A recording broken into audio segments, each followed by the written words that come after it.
and President Erdogan of Turkey.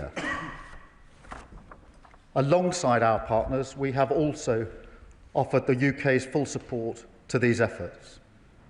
Mr. Speaker, we've worked behind the scenes for months with the US, Arab and European nations to help deliver a ceasefire, get the hostages out, get aid in and secure a better future for Israel, Gaza and the West Bank.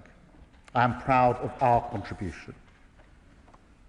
And Mr. Speaker, we are in a position to play this role precisely because of the approach this government takes. And Mr. Speaker, that does include our decision to recognise the state of Palestine, because this move, taken alongside our allies, France, Canada, Australia and others, helped lead to the historic New York Declaration, where for the first time the entire Arab League condemned the atrocities of October the 7th, urged Hamas to disarm and, crucially, demanded that they end their rule in Gaza. But, Mr. Speaker, let me be very clear. While we celebrate the relief of peace today, making that peace last will be no less difficult a task. Along with our allies, our absolute focus in the days and weeks ahead is the relentless implementation of this peace plan. That is no small challenge. And so we stand ready to deploy our diplomacy and expertise in three key areas. First, to support the reconstruction of Gaza. It is an immense task. The devastation defies description, and it will require a truly international effort. But we are ready to play our part, starting with a conference here in the United Kingdom this week, hosted by my honourable friend, the Minister for the Middle East. Second, to support transitional governance arrangements in Gaza. We will continue to work closely with the Palestinian Authority on the vital reforms that they need to make. And third, to help ensure security in Gaza through a ceasefire monitoring process, planning for the International Stabilisation Force. And, Mr. Speaker, drawing on our experience in Northern Ireland, we stand ready to play a full role in the decommissioning of Hamas weapons and capability. Because, as this House knows, there can be no viable future for Gaza, no security for Israel, if Hamas can still threaten bloodshed and terror. So we will work to put that threat out of action for good. Because, Mr. Speaker, this is the first real chance we've had at a two-state solution since the Oslo Accords over 3 decades ago. So we are fully committed to this, because a safe and secure Israel, alongside a viable Palestinian state, is the only way to secure lasting peace for the Middle East. And I've been clear all along, Mr. Speaker, that must be our goal. So we will work now to follow through on the 20-point peace plan and deliver it in full, including by supporting a dialogue to agree on a political horizon for peaceful coexistence. Finally, Mr. Speaker, I want to update the House on my discussions with Prime Minister Modi last week in Mumbai. India is a growing force on the world stage, on track to have the 3rd largest economy by 2028. So, in addition to the bond we already share, the living bridge of family and history, we are also united by the future and the incredible opportunities that we see before us. That's why back in July we signed a historic trade deal, opening up new opportunities for British businesses in India. And that's why last week I led the biggest British trade delegation to India ever. We announced that more British universities are opening campuses in India, making us their leading international education provider. We're deepening the UK-India Technology Security Initiative to boost opportunities for our brilliant tech sector. And we announced new deals and investments, including in advanced manufacturing, defence, car production and Bollywood filmmaking here in the United Kingdom. These investments into the United Kingdom are worth £1.3 billion. And, Mr. Speaker, they will create 10,600 jobs. This is real change that people will see in their communities up and down the country. I set this out, Mr. Speaker, because it again speaks to our approach on the world stage, as do our deals with the United States and the EU, and the approach we bring to crises and conflicts as well. Because instead of threatening to walk away or indulging in the cheap political theatre that comes from castigating our allies that we need to deliver peace and economic stability in a dangerous, volatile world, we stay in the room, we trust in diplomacy, and we back the reputation, talent and pride of this country to change the world to the benefit of the British people. A politics of national renewal that works with our partners rather than against them, that solves problems rather than exploits them, and that believes our openness to the world is what helps us take control of our future, rather than shutting the door and hoping for the best. That is how this government delivers for Britain, Mr. Speaker, and I commend this statement to the House. Leader of the Opposition, Kemi Bedro. Thank you, Mr. Speaker, and I'm grateful to the Prime Minister for advance sight of his statement.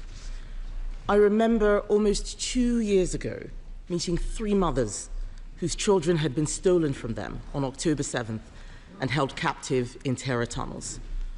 They were living a nightmare unimaginable for any parent.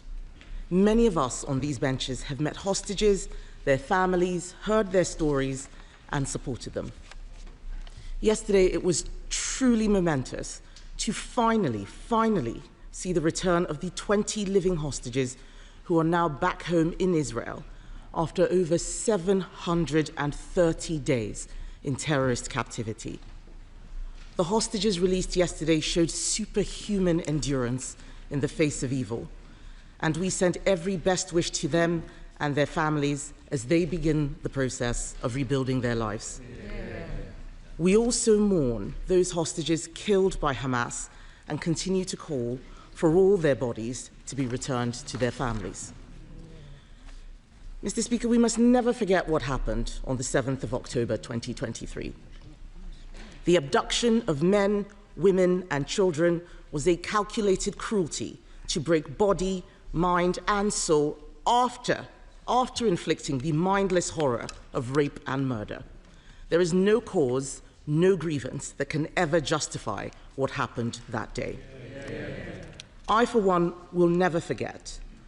And the response from some in the West, the equivocation, the indulgence in whataboutery, and the drawing of false equivalence shows how far moral clarity has eroded. And we have got a job to do here at home, Mr. Speaker, to fix this. So on these benches, we stand alongside Israel in our shared fight against Islamist terror. The conflict could have ended a long time ago if the hostages had been returned. So many Palestinian lives have been needlessly lost because of this war.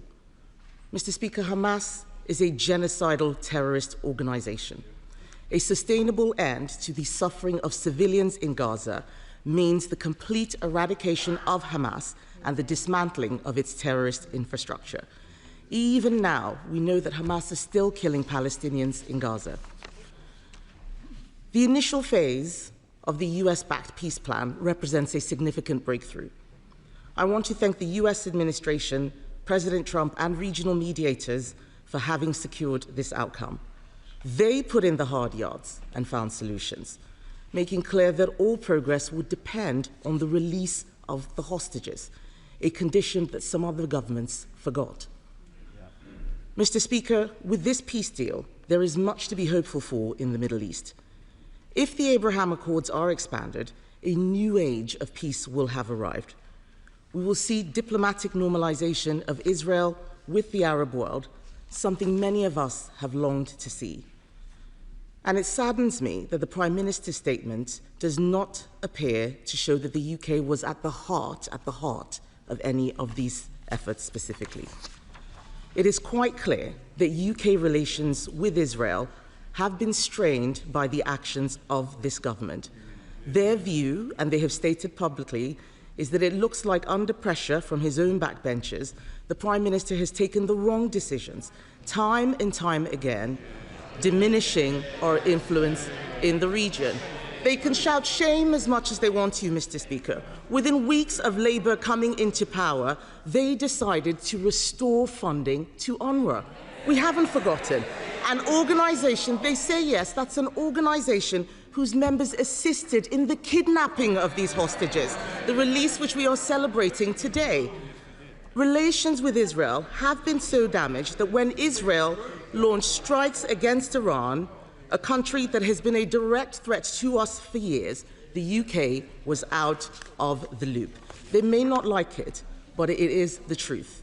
And then, in a move praised by Hamas, Labour decided to recognise a state of Palestine with no condition to release the hostages still held in the tunnels of Gaza, rewarding terrorism.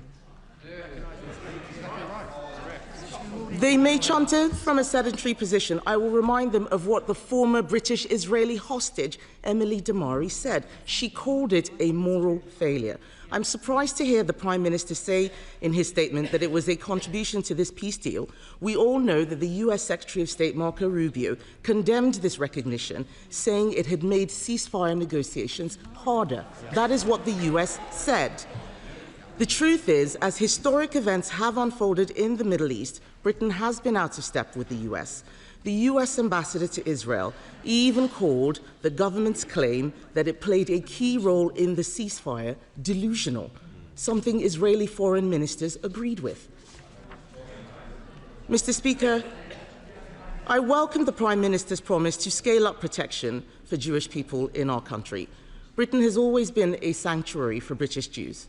But after the tragic murder of 2 British Jews outside a synagogue in Manchester, the government must now do everything it can to eradicate anti-Semitism.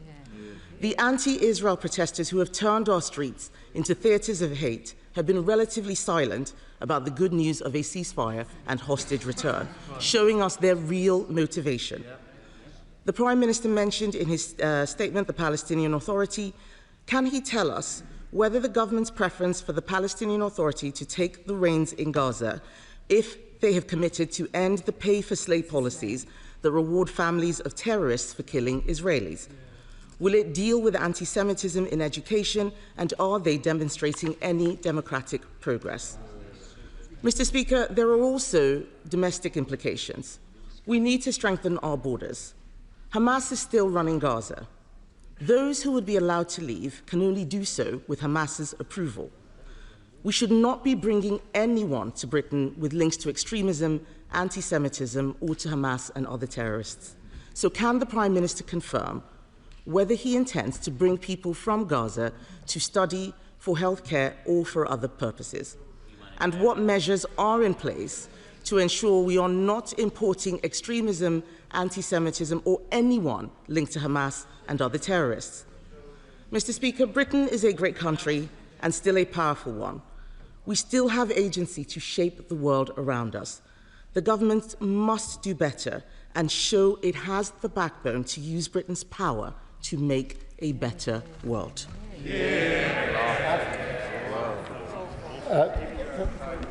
Can I thank her for the words she said about the hostages just a moment ago, and I know how heartfelt they are.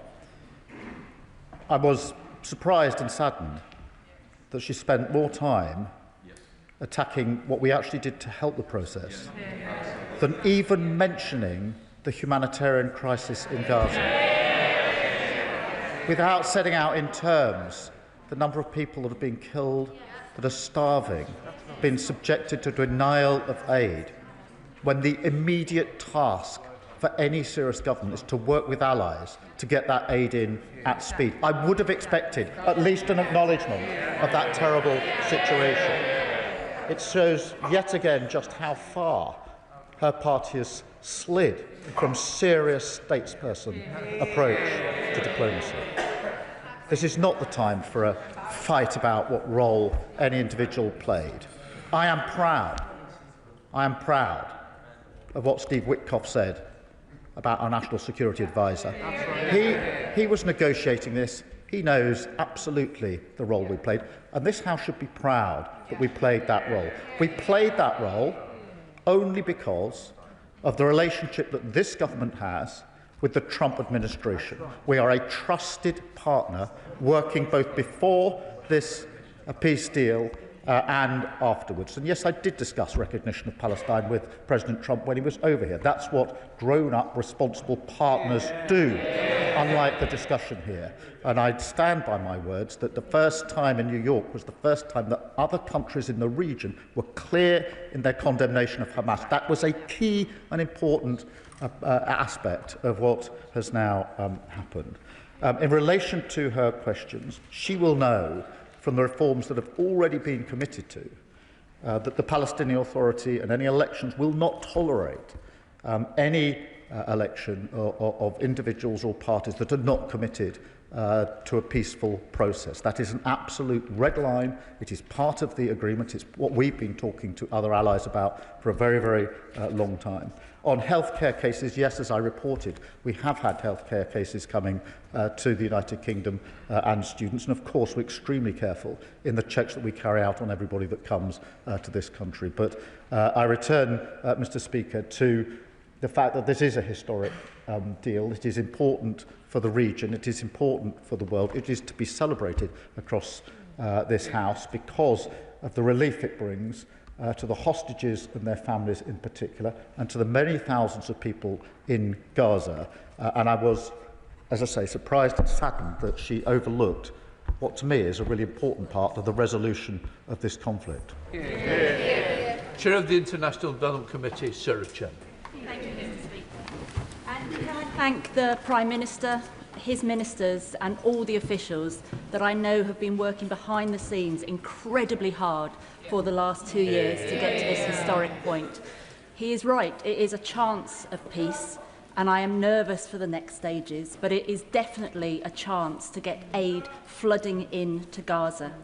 I wonder if he could give us some more details about how in practice that will happen, with Israel controlling all of the borders. I also wonder if he could speak about the role of UNRWA. And can I say to the Leader of the Opposition, UNRWA is a UN organisation that acts as the local authority, providing education, providing medical, providing sewage, doing the desalination. And it is an organisation central to supporting the Palestinians facing starvation and dealing with the consequences of genocide. Can I urge the Prime Minister to continue to rally the international community to put pressure on Israel to let that aid flood in, and also to make sure the Palestinians are central in the future of their communities? Well, can I thank her for her hard work over many years on this issue, and thank her for raising the question of aid. Madam Deputy Speaker, the critical test of the next few days and weeks will be whether that aid gets in. Of course, there is the goal of a two-state outcome, but the immediate task over the next days and weeks is to get that aid in. It is beginning to go in, but not in sufficient quantity and not at sufficient speed. I spent a lot of yesterday, and our teams are working together with others, particularly with the King of Jordan, in terms of what practical assistance we, the United Kingdom, can give to ensure that aid gets in as quickly as is needed. It is probably one of the most central issues in the coming days and weeks, and I thank her for raising it. Sir Ed Davey. Madam Deputy Speaker, can I first of all thank the Prime Minister for advance sight of his statement, and can I start by joining him in condemning the evil anti-Semitic terrorist attack that killed Adrian Dolby and Melvin Kravitz at their synagogue in Manchester. Anti-Semitism must be stamped out, and British Jews must be able to feel safe in our country. Mr. Speaker, after the horrific Hamas terror attacks of October the 7th and 2 years of appalling death and destruction since, the ceasefire in Gaza comes as an enormous relief to us all. It finally offers a moment of hope, but it is only the beginning, and there is a lot of work to do. Already today, we can see how precarious the situation is, with Israeli forces killing Palestinians, they say, across the yellow line, and both sides accusing each other of violating the ceasefire. So the immediate priority must be to ensure the ceasefire does hold, as well as to make sure that life-saving food, water and medicine reaches all those facing starvation and disease. So can I ask the Prime Minister to set out in more detail what the UK is doing to get aid into Gaza as quickly as possible, and ask him to keep updating this House on those vital efforts? Madam Deputy Speaker, it was so moving to see the images yesterday of families weeping with joy as hostages were reunited with their loved ones. But does the Prime Minister share my anger and the anger of bereaved families that Hamas has still not released the bodies of all deceased hostages? These terrorists captured innocent people, held them hostage and killed them, and even now they deny their families the chance to bury them and mourn them properly.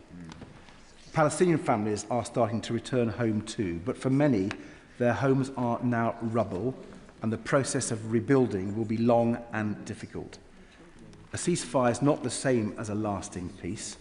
Only a two-state solution can deliver that. So welcome the Prime Minister's decision to finally recognise Palestine last month. And can I ask him what work he is doing with partners to help build a viable Palestinian state that can live peacefully alongside Israel? And has he spoken to President Trump and Prime Minister Netanyahu to make clear that the expansion of illegal Israeli settlements in the West Bank must stop? Israelis and Palestinians have suffered unimaginable trauma. Much of it will never be healed, but today they can at least begin to hope that their children will go free of this appalling cycle of violence. Well, can I thank him for the content and tone of his response. In relation to his questions, we are working with others on getting aid into Gaza. Until recently, that have been mainly airdrops. Obviously, what we really need is trucks going in, and that's what we've been focusing on, in particular in the practical work that we were doing yesterday whilst we're in Egypt, and we will continue to do so, and I will take up his invitation to update the House in relation to that. I do personally think that in these early days it is probably one of the single most important things that we need to absolutely focus on, because yes, it was a historic day, but implementing this is really important, and any misstep, any step backwards would have the potential to undermine what actually happened yesterday. In relation to the bodies, I absolutely agree. They must be released. Those poor families need to be able to grieve properly, and they cannot do so. And it is cruel that they've been held so long, and they must be immediately released.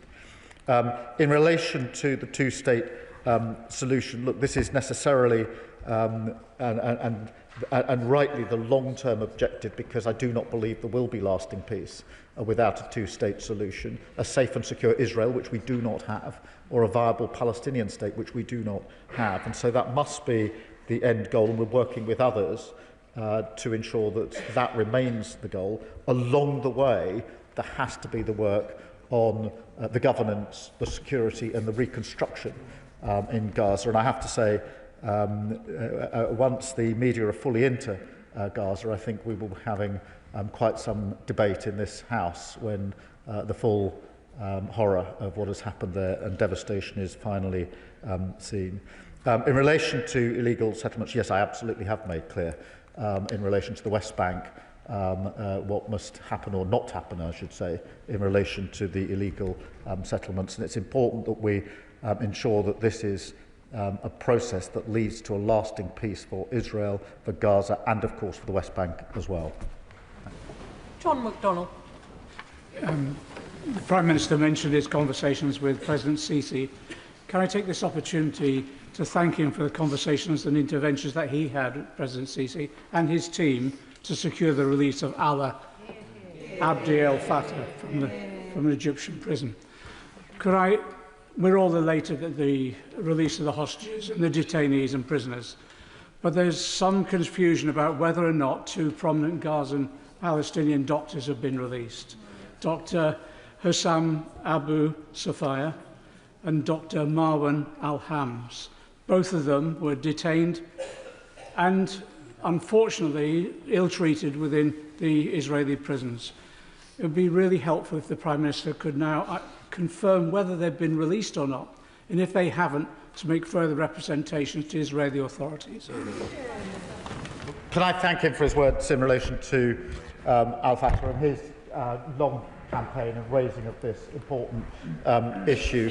In relation to the two doctors, what I can say to him is the cases have been raised. I don't yet know what the status is, but I will do my best to find out and get a better answer to him as quickly as we can.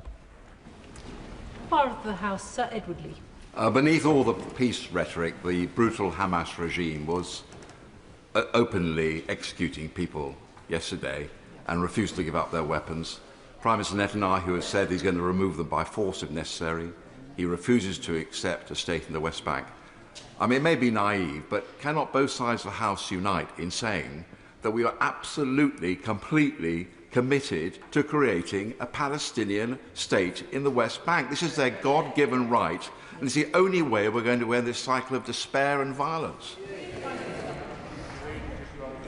That sounds like the old Tory party I used to know, and I'm really pleased to hear it, because it is only, in a sense, by uniting across this House in the face of a conflict that's gone on for far too long and being clear-eyed about the only way there can be peace that is lasting, that we will be able to play a full part as our country in bringing that about. And I welcome the old tone and the old content that I just heard.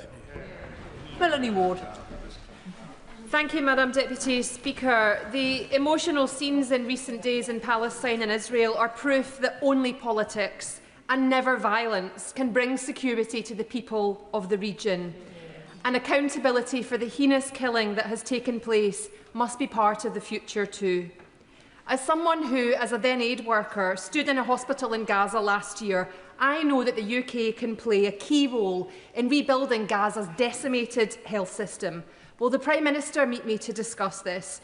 And will he convey the thanks of these benches to the National Security Advisor, who has played a truly vital role in making this ceasefire happen? Not for the first time, the Leader of the Opposition has no idea what she's talking about, and her backbenchers know it as well. I thank her for that contribution, and I do acknowledge the role the National Security Advisor played, and it's important. It's a typical UK role, which is quiet, behind the scenes, diplomatic, but bringing around really helpful steps towards the desired end. I will make sure she gets a meeting with the relevant minister on the other issues. Sir Andrew Mitchell. Thank you, Madam Deputy Speaker. Was not yesterday an historic and much longed-for day for which this government and the last one have worked tirelessly since the dreadful events of October the 7th? Does the Prime Minister agree that just as real progress at Oslo was made on the back of the Intifada, so now we must use the exceptional connections and deep historical knowledge that Britain has throughout the region to help secure a definitive resolution for the Middle East problems that have disfigured the world and poisoned the well of international progress and opinion for so many generations?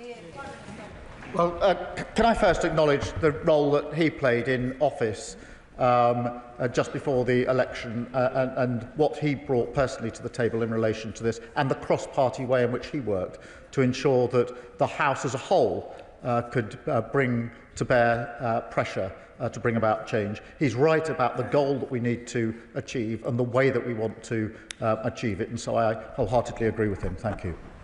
Clive Efford. Thank you, Madam Deputy Speaker. Can I start by saying to the Leader of the Opposition, not every statement in this House is an opportunity for political knockabout. And this is one of those occasions that required a statesperson. Can I ask my right honourable friend, that there are reports that there are militia groups seeking to gain control of certain areas within Gaza. What can be done to make sure that it's the people of Palestine that determine their future and not the biggest gangs? And what can we do about this situation? I thank him for raising this issue, and there are concerning reports of what gangs are getting up to, and the immediate next steps need to be, on the one hand, aid into Gaza, but also the question of better security arrangements into Gaza. I think that has to come in two stages. The stabilisation force will take some time, but it needs immediate steps to stabilise the situation now. Stephen Flynn. Mr. Speaker, may I begin by expressing relief at the release of the hostages, but anger that so many have not lived to see this day. Relief that Palestinians are not sheltering from the skies today, but anger that so many have not doing so without friends and family by their sides and with homes to return to. So as we all embrace that collective relief, let us not forget that access to aid is essential. Access by the world's media and investigators to document crimes against humanity is essential. A two-state solution is essential. Accountability is essential. And it is with those words in mind that I say to the Prime Minister what I said to his predecessor 2 years ago. History will judge us by our response and by our actions. Up till now, on too many occasions, we have failed. Let us not do so anymore. Well, can I agree with him that aid is the immediate issue? I agree the media absolutely needs to be allowed in to document what has to be seen. And on a two-state solution, of course, there has to be accountability. Paul Wall. Thank you, Madam Deputy Speaker. Can I thank the Prime Minister for his statement, and can I warmly welcome the ceasefire, both for the beginning of the end of the suffering of the children of Gaza and also for the release of the hostages, one of whom is Nimrod Cohen, whose brother I met in Jerusalem early this year and whose family are eternally grateful for everything that this country and the United States have done to secure their release. But can I also thank the Prime Minister for his emphasis today on the need to flood Gaza with aid, something we've not seen at all adequately until now. And does he agree with the UN's Tom Fletcher that more governments need to urgently fund the UN's flash appeal for the occupied Palestinian territories? Well, I thank him for his question, and I agree that flooding aid is the essential next step, and I took the opportunity to have a discussion with Tom Fletcher yesterday about what more we could do in that regard. Kit Malthouse. Madam Deputy Speaker, setting aside the fact that we find ourselves in a situation where conditions have been placed upon the cessation of the annihilation of an entire people, or the strange delineation between hostages on one side and prisoners held in administrative detention on the other, we should, of course, all, as the Prime Minister said, express profound relief at the end of the killing, not least of one child every 45 minutes for 2 years. Isn't the lesson, though, of the last 2 years that when the UK finally moves on from empty rhetoric to take concrete action, that there is movement in the parties to a conflict like this, and that therefore we should be thinking about what more concrete action we can take, and in particular in 3 areas. First of all, can we please have concrete steps to deter Israeli territorial ambition in the West Bank, including a ban on settlement goods now that we've officially recognised that territory? Secondly, could we have a reassertion of UK support for international law and the institutions which support it? And in particular, if he could use his relationship with President Trump to have the sanctions on individuals at the UN and the International Criminal Court lifted. And finally, if we are to support or participate in an international stabilisation force, could we please insist that it also covers areas B and C of the occupied Palestinian territories, where the IDF, I'm afraid, too often acts as cover for incidents of Israeli terrorism? Well, I thank him for his question and taking each of the 3 parts. Certainly, on the West Bank, we have taken action, as he knows, and will continue to look what further action we can take where we can with other countries. But it's important, as we focus on Gaza, that we do not forget the situation in the West Bank, as he rightly knows. On international law, yes, of course, we're committed to international law and proud to uphold it, and I'm pleased to hear him do so. It was once the proud position of his party as well, sadly no longer the case. On the stabilisation force, the terms of reference are still being drawn up. There is a United Nations Security Council resolution in terms of the establishment of the force, or I hope that there will be, but the wider terms of reference not yet agreed, but I'll bear in mind what he has to say. Debbie Abrahams. Madam Deputy Speaker, and I thank the Prime Minister for his statement. and also add my congratulations to him, the National Security Advisor, and all his ministers for the months and months of work that they have done that have contributed to this, so generously acknowledged by the US envoy to the Middle East, if not the Leader of the Opposition. Yeah. But could I ask my right honourable friend if he agrees with me that as work towards a just peace continues apace, the principles of Gazans for Gaza, whether that's in the government's arrangements or in reconstruction, must apply? Prime Minister. Can I acknowledge her championing and work on this issue and agree with her that we must now all work towards a viable Palestinian state alongside a safe and secure Israel as the only way in which we will have lasting peace. Leila Moran. Deputy Speaker, I want to feel happy this week, but I find it impossible. Because with so much destruction and so much devastation and so many lives lost, you look back over the last 2 years and you ask the question, what on earth was it all for? But history teaches us that from the depths of that despair can often launch a positive future. And there is only one way to achieve the everlasting peace that President Trump so rightly talks about, and that is that two-state solution. Israelis and Palestinians living side by side in dignity and security. I would like to thank this government for recognising the state of Palestine. That was a promise made to my great-grandfather, finally made good. But that is an empty promise unless it is followed by statehood. So my question is simply to the Prime Minister, will he make the Palestinian state a reality, and will he give it his personal attention over the course of his premiership so that this is the last time we see this devastation, not the repeat of that ever cycle of violence that we have always seen from the past? Yeah. Can I firstly acknowledge the impact that this has had on the honourable member and her family, an extended family, and that is evidence of the despair that she rightly describes, and we must, from the depths of that despair, build a better future. I do believe that is only going to be lasting if we have a two-state outcome, and we've seen too often in the past what appears to be a step forward and is rightly seen as a point of relief only for things to fall back. And I give my personal commitment that we will work tirelessly to ensure that this time we build on the signing of the agreement yesterday through all the work that's going to have to be done along the way until we get to that final lasting solution, which will have to be a two-state solution. Gurinder Singh Josan. Madam Deputy Speaker, thank you to the Prime Minister for his updating the House on the 3 points.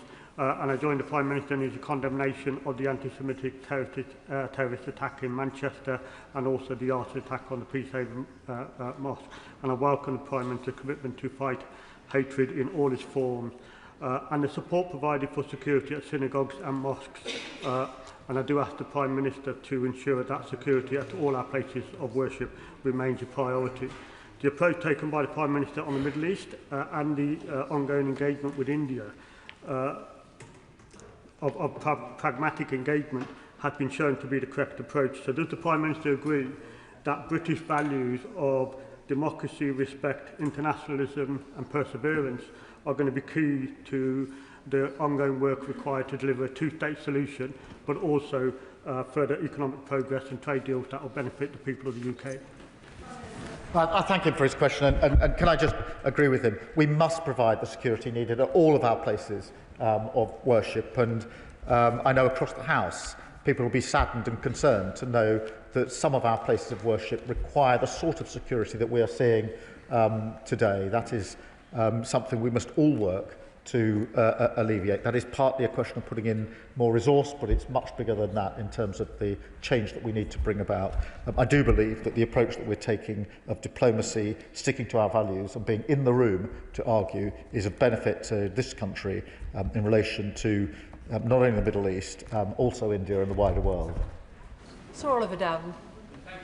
Speaker, after the horrors of Manchester, there is a sense of joy and relief in synagogues in my constituency at the final release of the hostages, many of whom were sponsored by synagogues. But there's also a sense of trepidation when they see Hamas terrorists patrolling the streets of Gaza, carrying out summary executions. So I welcome the Prime Minister's commitment that Hamas can have no role in Gaza.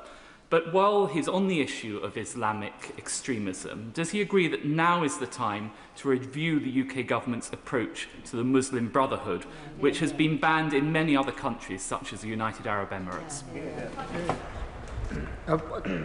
Can I just join him in this feeling of trepidation? Because I think we can all feel it across the country, trepidation and fear following on from the terrible impact that the Manchester attack had on all of our communities, but the Jewish community in particular. Absolutely assert and be clear that Hamas must play no role whatsoever. And that is why it's so important that we work with our international allies on the follow-through now from what happened yesterday, aid, security, making sure that the steps are in place to move on at speed. And that is the biggest risk, frankly, to this agreement, that we're not able to move sufficiently quickly on those important issues. And the Muslim Brotherhood question we do keep under constant review. Marsha de Cordova. Thank you, Madam Deputy Speaker. I welcome this long overdue ceasefire and phase 1 of this peace plan. The devastating number of Palestinians killed, including more than 18,400 children, is intolerable, and there are countless others who have life-changing injuries. Now, the devastation that we have witnessed happened as a result of previous bombardments going and happening without any accountability. Those atrocities were awful. So I asked the Prime Minister what action will be taken to ensure that this time justice and accountability is made a reality for the destruction of Gazan civilians' infrastructure and for the man-made famine and also for the mass killings of civilians. Well, I thank her for her question. The immediate focus is obviously on following through on the agreement with the practical next steps, and I do think that is of first importance. But I reiterate again our commitment to international law and to accountability, including, of course, accountability for what happened on October the 7th, which was the worst single attacks on Jews since the Holocaust. Richard Tice. Thank you, Deputy Speaker. We all welcome the release of the hostages, the ceasefire, the beginning of the end of the suffering in Gaza. And I know the joy of the hostage families that I met a couple of weeks ago in Israel will be ecstatic. But as we hope that the divisions start to reduce in the Middle East, we must also hope that we can reduce the heat and the division of this debate here in the United Kingdom. The Prime Minister quite rightly has referred to the rise of anti-Semitism. And does he join me in hoping that now is the time that hopefully the protests we've seen on our streets, with anti-Semitic chants such as "from the river to the sea," that now is the time to bring those to an end as we try and unify, bring people together and move forwards? Can I thank him for his question and agree that we do need to take this moment to work to bring all of our communities together. I was genuinely saddened to see some of the protests that were taking place on the very day of the Manchester attack in Whitehall, and then again at the weekend, notwithstanding the quite reasonable request to say, please exercise your right of freedom of expression on a different day in a different way. I genuinely thought that human decency would prevail there, but I agree with him that now is the time internationally to work on the agreement, and in the United Kingdom to do everything we can across this House to bring our communities together. Danny Beales. Thank you, Madam Deputy Speaker, and I'd like to welcome the Prime Minister's statement today, which we all hope will bring an end to 2 years of awful bloodshed. I visited Israel and Palestine 1 month before October 7th and met civil society organisations working cross-community, and it struck me how vital they'll be in building a potential future long-term peace. But they lack funding, they lack legitimacy and support in Israel and in Palestine. I'd like to ask the Prime Minister what thought and consideration he has given, what consideration he can give in future to the UK's role in an international peace fund in a similar model to the Northern Ireland Peace Fund that may fund civil society organisations working cross-community to support leaders of the future, to build peacemakers and to start to heal the rifts that we have seen. Well, can I thank him for touching on this, because one of the great tragedies of what happened on October the 7th was that cross-community work, particularly in Israel and Palestine, involving the next generation, trying to ensure that they would have a better future and could then take things forward, fell away, as it did with some of the interfaith work in this country, which we all thought was stronger and more robust than it turned out to be. And so we must do all we can to restore that work and to build on that work, because it is essential as we go forward. Joy Morrissey. Thank you, Madam Deputy Speaker. We all welcome the peace in the Middle East, and we welcome, I don't think there is a member here that doesn't welcome a two-state solution, but there is concerns across this House about Hamas leading one of those states, where its fundamental goal is to drive the other state into the sea and have a total eradication of that race. And that hatred has been translated to the streets of London and the UK and is affecting our British Jews every single day, and they are afraid.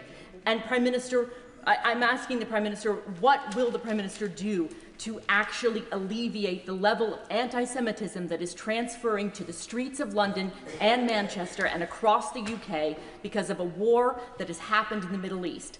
Can we rise above this, and will the Prime Minister rise above this and find a way forward for the British Jews here in the UK?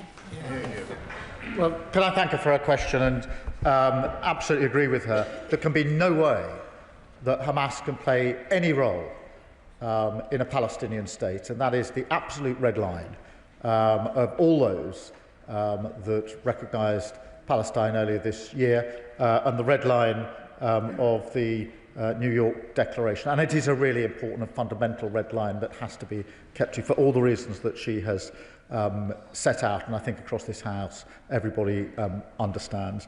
In relation to the security and safety of Jews in this country, of course we must step up. That needs to be done in a number of ways: practical support, financial support. Sad though it is to say that we need to put even more security in around our synagogues and schools, so children can go safely to their schools in this country, but we must do it. And we've already been working on that for some considerable time in government.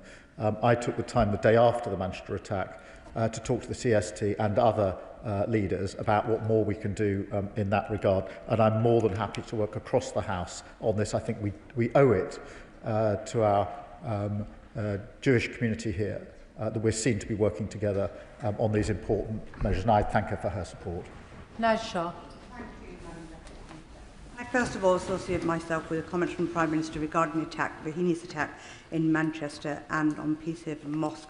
An attack on any place of worship is an attack on our democracy and our way of life. I also like to thank the Prime Minister and his team and his ministers in particular, and our Director for National Security, for all their efforts and for the recognition of Palestine.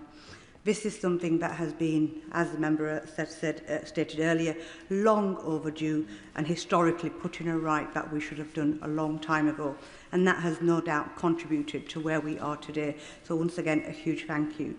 But can I ask the question, whilst we have, I recognise we have over 92% of the homes in Gaza have been erased, more than 730,000 displaced, of them 520,000 children in particular.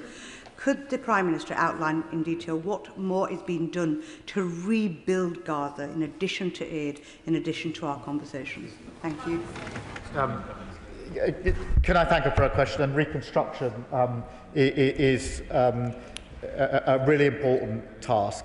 It will be extremely difficult given the levels of devastation. We are working with others on a plan. We are hosting a conference later this week here in relation to that issue, and we'll continue to do so, but we need to do so at pace, working with our allies, and it is a huge task that we have ahead of us. Callum Miller. Thank you, Madam Deputy Speaker. The ceasefire, the release of the living hostages and the flooding of aid into Gaza is a moment of hope for us all. The Prime Minister has responded to a number of questions on accountability, and he will know the importance of this moment for starting to gather evidence about what's taking place in Gaza, both the atrocities committed by Hamas and the actions of the IDF and the mercenaries working for the Gaza Humanitarian Foundation under direction of the Israeli cabinet. So can the Prime Minister spell out in a little bit more detail what support the UK government is giving to those agencies that will gather the evidence that will allow for full accountability in future? Well, I thank him for his question. And his championing of these and raising of these important issues. It is important that as we move on from the agreement and rebuild, that there is accountability. And that is why it's important that the media and others are allowed access just as soon as possible, and those charged with holding others to account have what they need in order to do so. Chris Murray.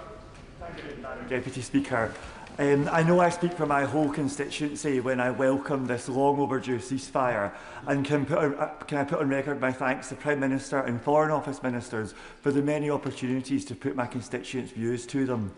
As we turn to the ceasefire, thoughts turn to rebuilding, but that is not just physical. The children make up 50% of the population of Gaza. They are traumatised, and their educations and futures have been profoundly disrupted.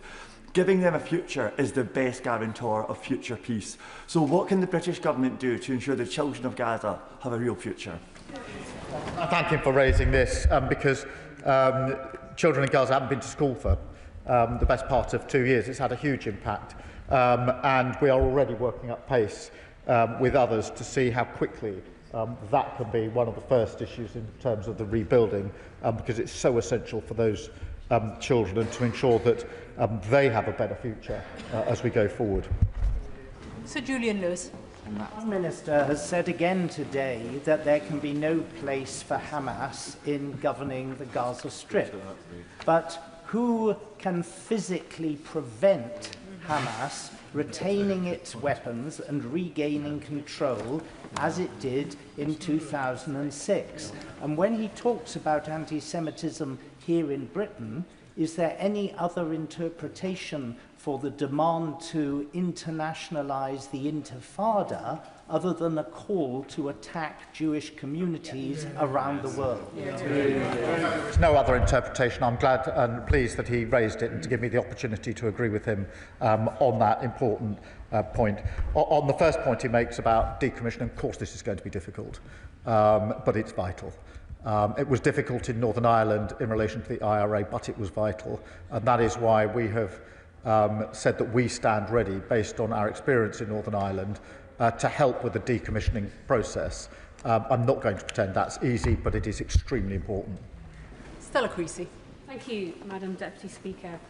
I suspect one of the reasons why our optimism is cautious is that many of us are acutely aware that the damage that has been done will last a generation on all sides of this conflict, and for some the damage can never be repaired. I thought yesterday of my constituent Sharon Lifshitz, whose father Oded was brutally murdered by Hamas and spent his life driving ambulances across the border for Gazan children because he wanted that two-state solution.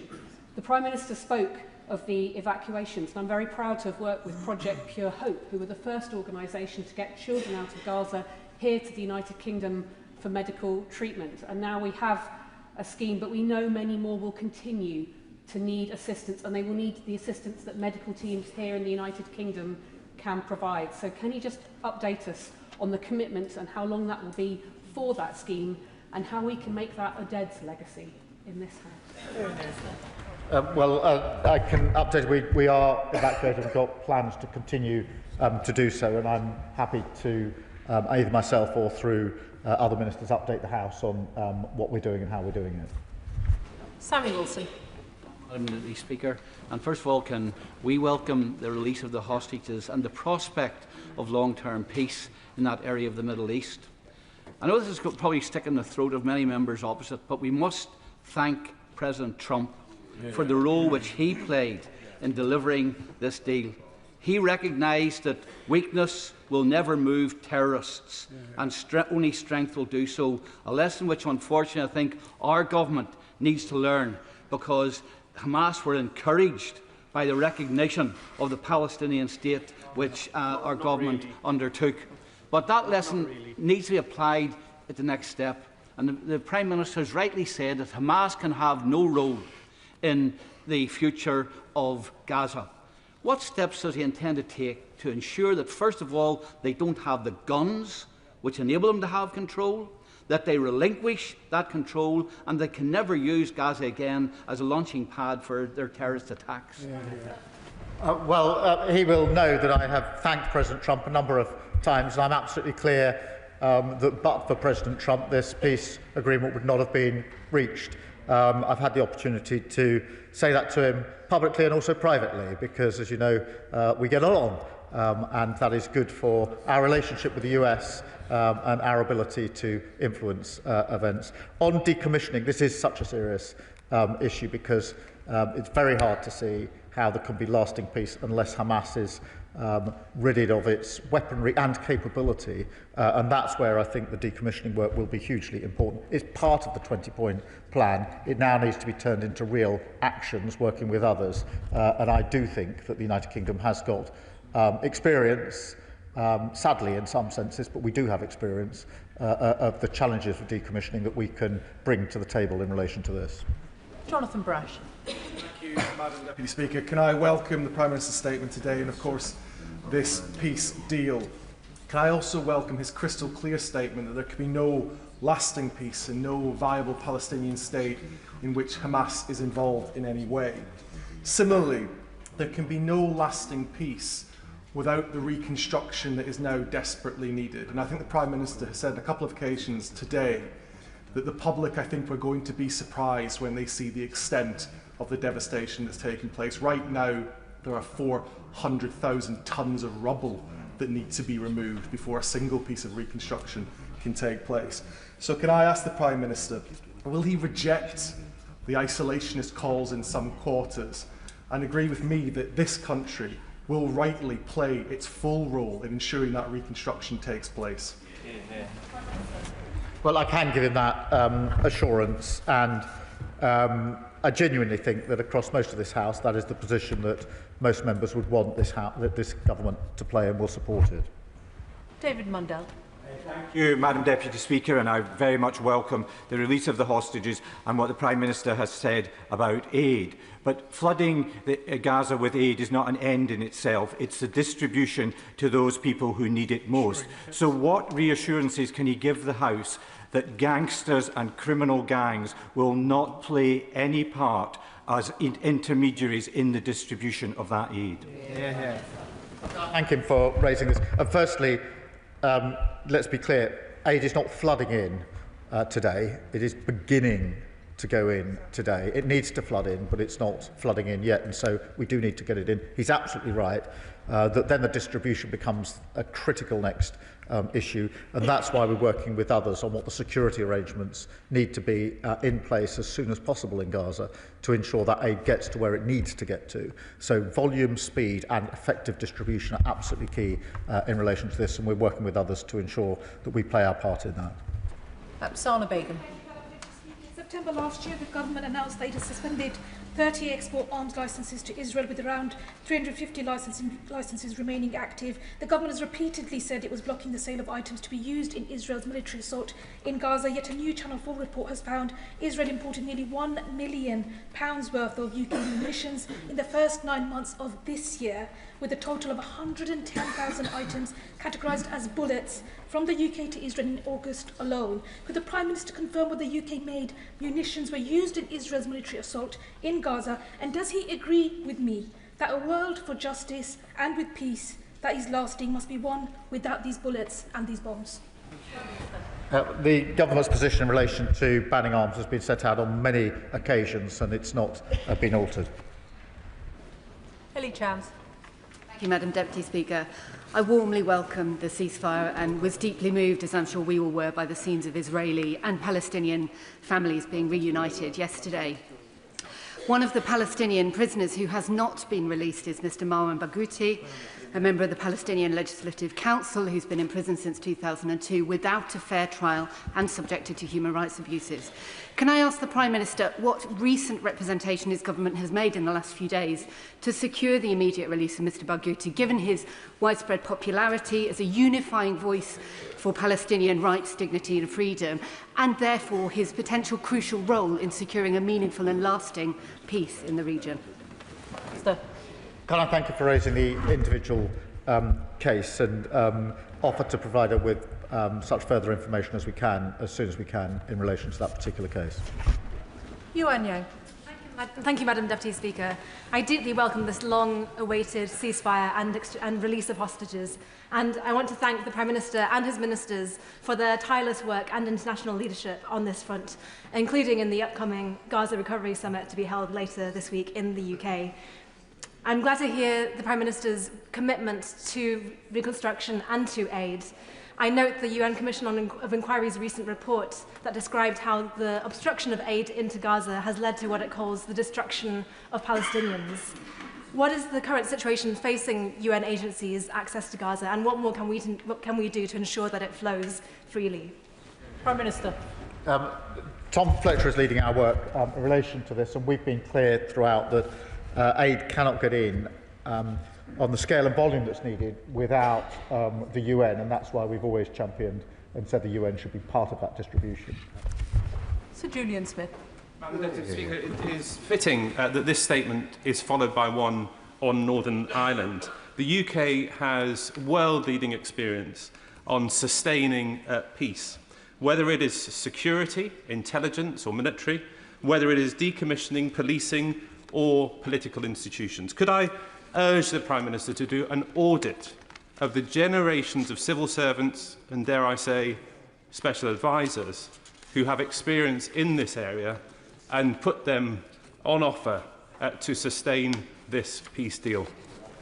Minister. Can I thank him for that suggestion? Can I also acknowledge his role in Northern Ireland, where he was rightly held in high respect in Northern Ireland and across this House, and continues to be held in respect because of what he did and the way in which he went about it. And that should be a model for so many more of us in this House. And the idea of reaching into the expertise we have in government across different parties, across different governments, is one that I'll take up. So I thank you for that suggestion. Andy MacDonald. Thank you, Madam Deputy Speaker. I very much welcome the Prime Minister's statement, and we all achingly welcome the longed-for ceasefire in Gaza and the safe return of prisoners and hostages. But does the Prime Minister share my concern that the 20-point plan is without Palestinian input? Will he acknowledge the need for Palestinian self-determination, their consent for any governance or stabilisation arrangements? Will he ensure the continued pursuit of war criminals? And will he work to achieve an end to Israel's illegal occupation of all Palestinian territories and the full engagement of a sovereign Palestinian state? Prime Minister.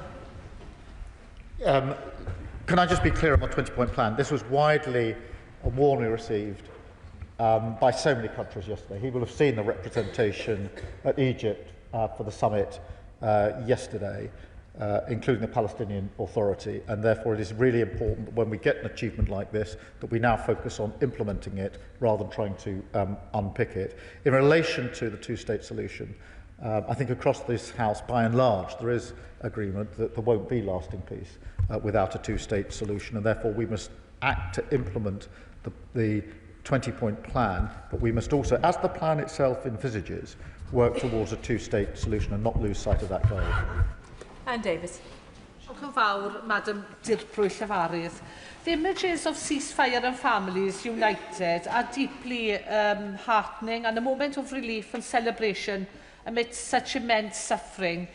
Yet this fragile peace remains vulnerable, particularly to the corrosive effects of misinformation, and true and lasting peace must be built on openness, transparency and the free flow of information.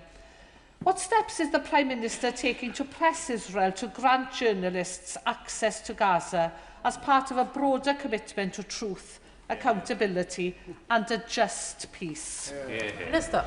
Well, can I agree with her that the situation is vulnerable, and that's why we mustn't lose sight of what has to happen next. And we are pressing for media access, which is hugely important and needs to happen, in my view, as soon as possible, so that the extent of the devastation can be properly assessed and help with the necessary next steps.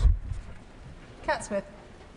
Thank you, Madam Deputy Speaker. And as an officer of the all-party group on Christians in the Holy Land, I was fortunate enough to be on a delegation in Jerusalem and the West Bank last week.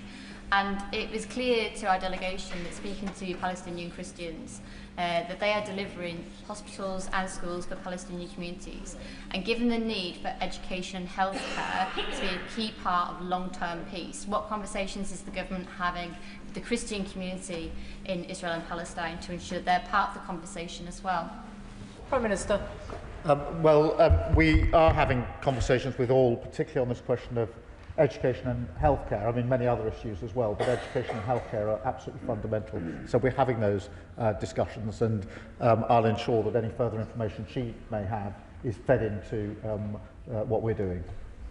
Dr. Andrew Murison. Thank you, Madam Deputy Speaker. The Hamas leadership is making it clear that its fighters, many of whom, of course, will have been involved on October the 7th, won't disband, but they will merge into the nascent army of a Palestinian state, a state which the Prime Minister unwisely and prematurely recognised.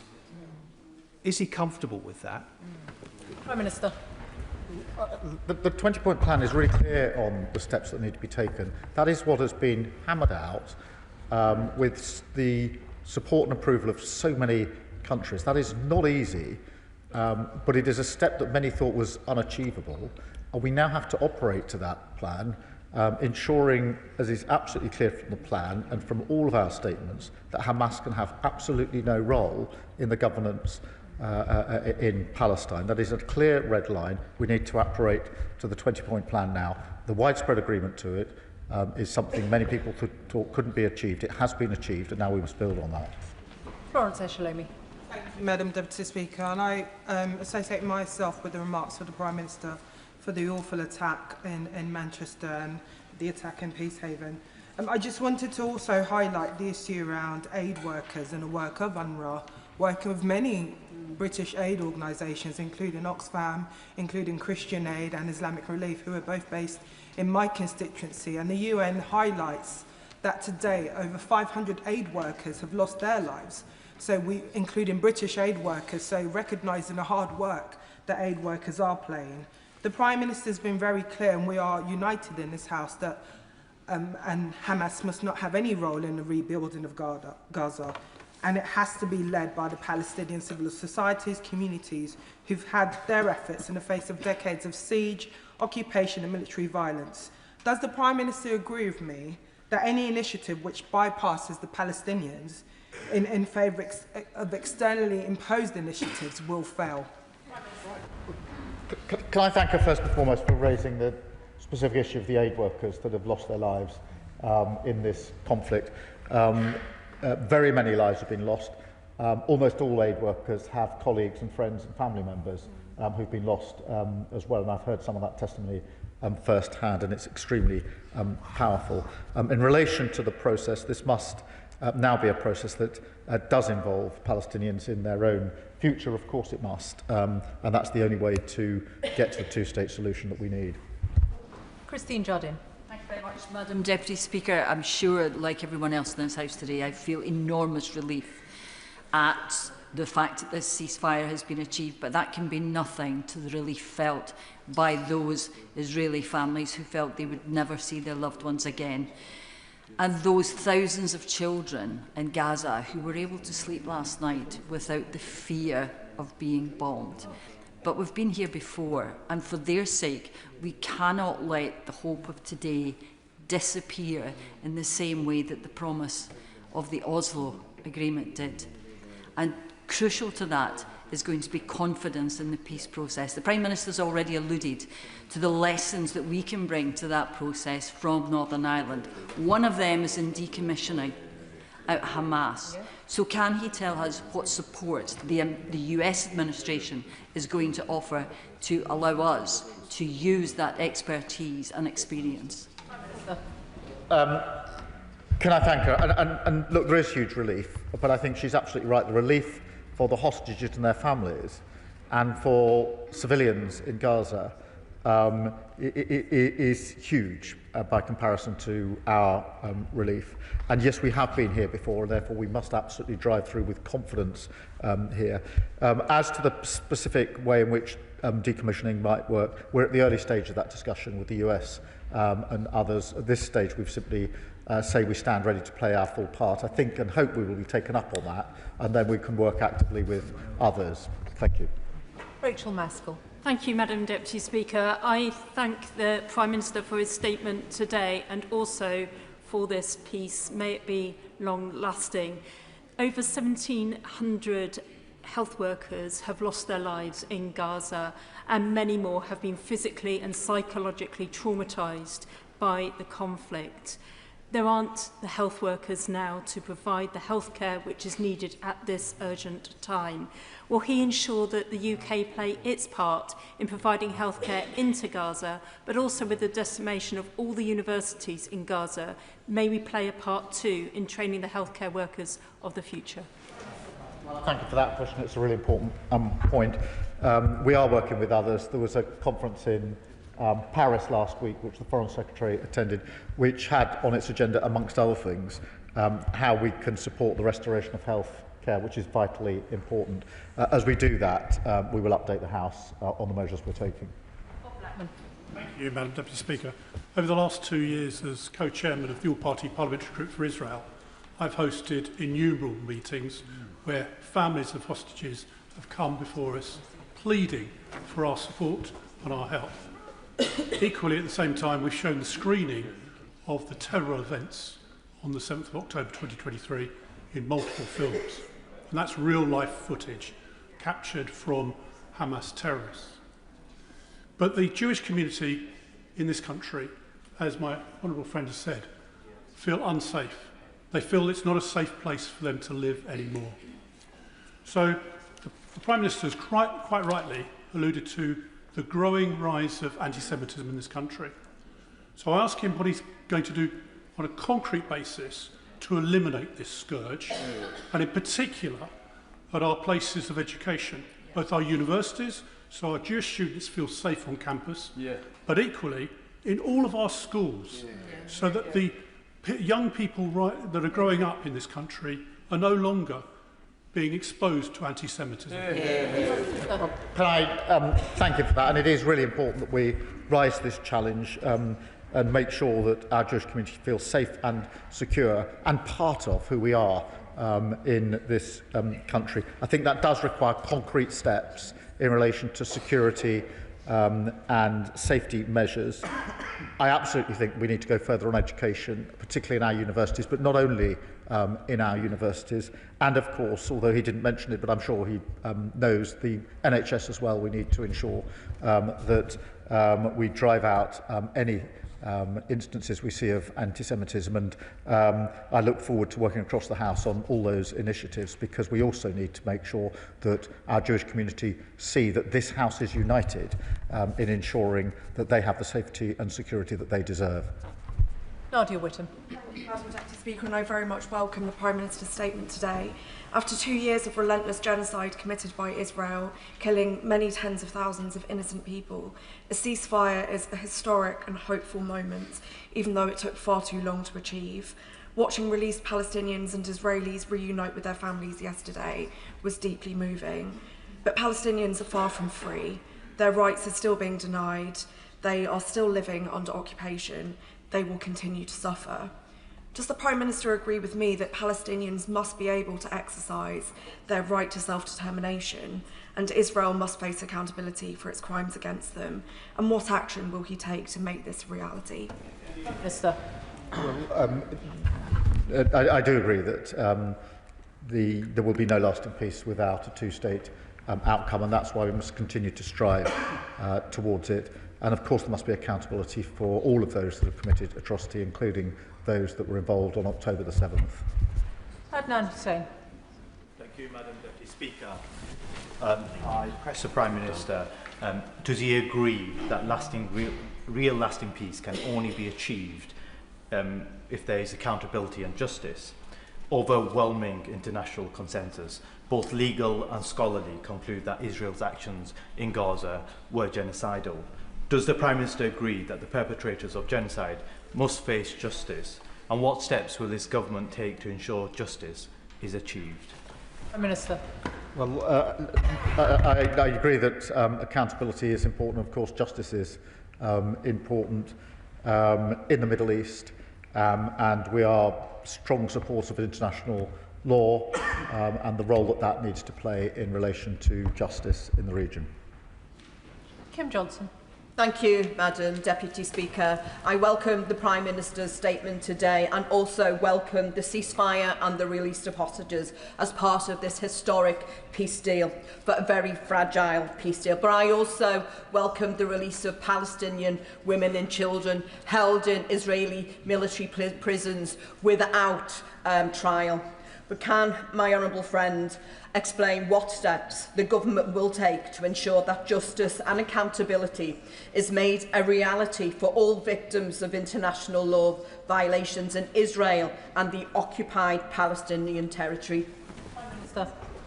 Well, I thank you for our question, and it is important that I'm clear this government is committed to international law and to the accountability that that brings. Greg Smith. Thank you, Madam Deputy Speaker. One of the widely held beliefs of the catalyst that led to the pure evil that happened on the 7th of October was a fear by Iran and their terrorist proxies that Saudi Arabia was close to signing the Abraham Accords. Now, there is good news in that the Abraham Accords peace agreement between Israel, the UAE, Bahrain and Morocco have endured over the last 2 difficult years and are a model not just for regional economic cooperation, but peaceful coexistence in the region. So on the back of yesterday's agreement, can I ask the Prime Minister what concrete steps he is going to take to encourage and extend the Abraham Accords as a key part of the emerging picture in the Middle East, with a particular reference to getting Saudi Arabia back to the table? Prime Minister. Look, I'm grateful to him for raising the wider picture here, because the settlement across the wider Middle East is a really important backdrop and part of the background to what has happened here and what needs to happen in the future. So that is why we are talking to all parties about the immediate steps, the Abraham Accords, but also the wider settlement, if that's possible, because I think that will play a really important part in stabilising the region. That's what is wanted, broadly speaking, by most decent, reasonable people. Jonathan Davis. Thank you very much, Madam Deputy Speaker. The world held its breath over the last few days as a glimmer of hope was on the horizon. So can I thank the Prime Minister, Ministers, the Government and British officials for the progress that they've made with the United States to bring about this progress. This progress of the peace will only be embedded and sustained if it is built with ordinary people, Palestinians and Israelis, who yearn for peace. So can the Prime Minister tell me what steps he's undertaking to make sure that happens? Prime Minister. Well, it is important we involve Israelis and Palestinians across the board and communities in the rebuilding, the physical rebuilding, but also the rebuilding of the relationships which were there just over 2 years ago, which held at least the prospect of a better future for the next generation. So we need to rebuild that on all fronts. Robin Swan. Thank you very much, Madam Deputy Speaker. Can I congratulate the Prime Minister in getting us to this point? But the Labour government's role in decommission in Northern Ireland is not as complete as portrayed. In a memo in the 17th of January 2003, an advisor to the then Prime Minister, Tony Blair, said, the IRA will never be able to account for all their weapons or retrieve them. What we should perhaps aim for is a few more big symbolic acts of decommissioning and then declare that the process is complete. Madam Deputy Speaker, that advisor was a certain Jonathan Powell, now the National Security Advisor. So will the Prime Minister give assurances that should the government be given such a role, that it won't be as lax? Prime Minister. Well, I think the work on decommissioning Northern Ireland was really important, and that's the basis upon which we put forward our offer to stand ready with others to work on decommissioning in relation to the Middle East. Olivia Blake. Thank you, Madam Deputy Speaker. I want to associate myself with the Prime Minister's condemnation of the horrific anti-Semitic terrorist attack on the Heaton Park Synagogue and, of course, the arson attack in Peacehaven. The Prime Minister emphasised the UK's commitment to humanitarian support, and we all know that whilst there's a ceasefire, which we all welcome, the humanitarian crisis is still very much ongoing. So can I ask the Prime Minister to confirm what extra monitoring and new mechanisms and assurances he is seeking in order to make sure that parties on the ground are able to get the essential aid to every single person who needs it within Gaza? Prime Minister. Well, I thank her for that. We are having those conversations about the practical measures that can be taken on the ground with others, particularly the Jordanians, in terms of the physical arrangements that they think need to be in place to allow the aid in and then dissipated at pace. And that's a project we're working on tirelessly at the moment. Greg Stafford. Thank you, Madam Deputy Speaker, and I associate myself with the warm and welcome news that this ceasefire has happened, and I hope it moves to a lasting peace. What assurances has the Prime Minister received from neighbouring partners, specifically Egypt, and what specific actions will he take, firstly to ensure that humanitarian aid can reach Gaza, but secondly that it is only humanitarian aid that reaches Gaza and that weapons, personnel and materials that could aid terrorists do not enter Gaza? Prime Minister. Well, he makes a really good point, and the basis upon which we're having our discussions is that it must be humanitarian aid, and it must be humanitarian in the sense it genuinely is for that purpose, and that it's getting to the people who most need it. That does come down to the nuts and bolts of the practical arrangements on the ground with some of the neighbouring countries, and they're the discussions that we're having. Claire Hanna. I don't think anybody could fail to be moved by the scenes yesterday of hostages finally being reunited with their families and Gazans being able to contemplate days and nights without hunger and without bombardment. I would love to be able to celebrate and to believe as they are doing, and they should be given the space to do. But like many, I am anxious because we know that a ceasefire is not the same as a lasting peace. Can the Prime Minister assure my constituents that the UK Government will continue to pursue accountability for past crimes, for building and rebuilding to be done with survivors and not over the top of them, and to ensure that there will continue to be justice for those facing aggression in the West Bank every day? Minister. Let me be clear, in the rebuilding that must go on, there has to be the bringing together of communities, but also the necessary accountability and justice for a full rebuilding towards a lasting settlement. Monica Harding. Madam Deputy Speaker, I welcome the Prime Minister's commitment to flood Gaza with aid. The UN estimates that $4 billion is needed this year to address the humanitarian crisis in Gaza, and just 28% of this money has been pledged. The UK's contribution to humanitarian relief this year will only total $116 million.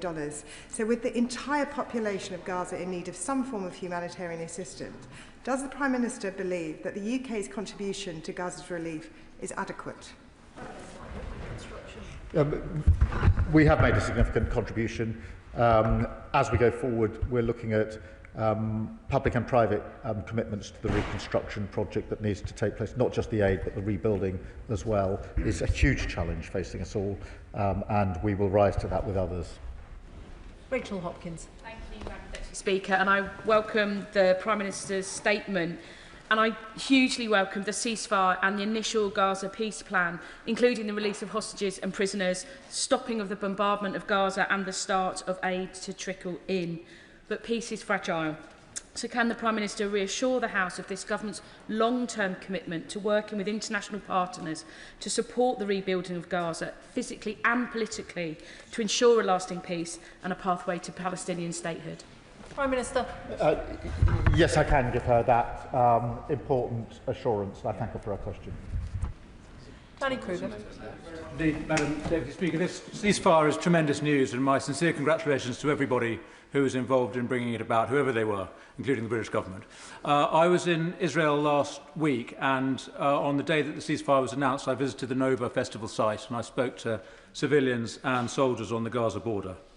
And the Israelis I spoke to were deeply dismayed that the British government had decided to recognise the state of Palestine before Hamas had released its hostages, let alone disarmed. Does the Prime Minister understand why Israel cannot tolerate the idea of a state on its border that poses a security risk to its citizens? And will he undertake not to move forward to support the establishment of a Palestinian state until there is more than the promise, there is actually the reality of security for Israel?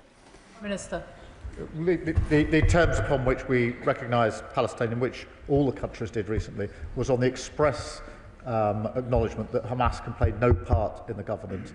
That is at the heart of the New York Declaration as well, and is absolutely part of the 20-point plan. And I think it's really important that we assert that and reassert it. That's been the constant position of this government, and my personal position, so I can give him that reassurance.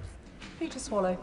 Thank you, Madam Deputy Speaker. Can I warmly welcome the Prime Minister's statement, particularly his commitment to seeking a lasting, long-term peace in the region, because Israel will not be secure, the Palestinian people will not be free until we break this endless cycle of violence. But turning to the immediate situation on the ground, the Gazans still face a man-made famine. So I really welcome the flooding in of aid that the Prime Minister has talked about in his statement. But could you just say a little bit more about the timescale for that and how soon we can start to see that aid getting in and having an effect on the ground? Prime Minister. We need it to go in today, tomorrow and the coming days. We cannot delay on that front, and that is amongst the most essential tasks that lay ahead, particularly in relation to the man-made famine. Lee Dillon. Thank you, Madam Deputy Speaker. Can I add my support for the ceasefire yesterday and the first tentative steps on the journey to peace? President Trump has spoken about a board of peace, and one of the names floated as being on that is our former Prime Minister, Sir Tony Blair. So could the Prime Minister confirm if Sir Tony Blair is going to take a seat on that board? Is that as a private citizen or as a representative of His Majesty's government? And what role can this House play in scrutinising any appointment going forward and the progress of that board? Thank you. Prime Minister. Well, the board is an important part of the architecture. It's for others to decide what the membership of that board will be, but I can give the commitment that we will report to the House on any developments in that regard. Josh Fentington. Thank you, Madam Deputy Speaker. It's a huge relief to all of us that the hostages are sleeping at home with their families where they belong after 2 years of unimaginable horror. But this plan and the recognition of Palestine must only be the start of peace and accountability. Children are dying from a man-made famine. So can the Prime Minister please assure us that we will flood Gaza with aid and continue to respect the judgments and decisions of international courts and tribunals? I can give him our assurance on both those issues.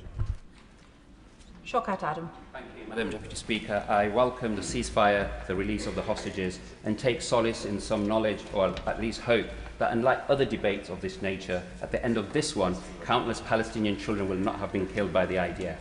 But I'd like to ask the Prime Minister if he agrees with me that the people of Gaza do not need a colonial viceroy, Tony Blair, anywhere near determining their future. The former Prime Minister, who has been in meetings with the Trump administration, is proposing a US-administered Gaza, rebuilding Gaza, resort on top of mass graves of men, women and children. So will the Prime Minister condemn this plan and Tony Blair's involvement in rebuilding? Prime Minister. I'm not going to condemn a plan that I welcomed yesterday. I think it's a really important step forward. It's a step almost everybody in this House has welcomed, including the Honourable Member. What is important now is that we build on that plan. It will be for others to decide the particular representation. Of course, there is the committee that will be really important in relation to the day-to-day matters in Gaza, on which, of course, there must be proper Palestinian representation. These are matters still to be determined, but I really think that it would be better if we don't try and unpick where we got to yesterday before we've even started to implement it, and to try and move forward, because that will, I think, inevitably take us backwards. Laura Kirk-Smith. Thank you, Madam Deputy Speaker. We know that humanitarian aid saves lives, rebuilds lives and plays that crucial stabilising role. I thank the Prime Minister for his emphasis on getting aid into Gaza, and it has been heartening to hear from UN agencies who are now crossing the border for the first time since March, getting in vital supplies like cooking gas and medicines. But I know some NGOs, including British NGOs, are still struggling to get the permissions they need to be able to operate. So can I ask the Prime Minister what more he will do to ensure that these immediate humanitarian relief efforts become a sustained, scaled-up part of Gaza's recovery, and that our British NGOs can also play their full part? Minister. Well, I thank you for raising this important point, and can reassure that is an issue we're raising with partners for all the reasons she set out. Clive Jones. Very much, Madam Deputy Speaker.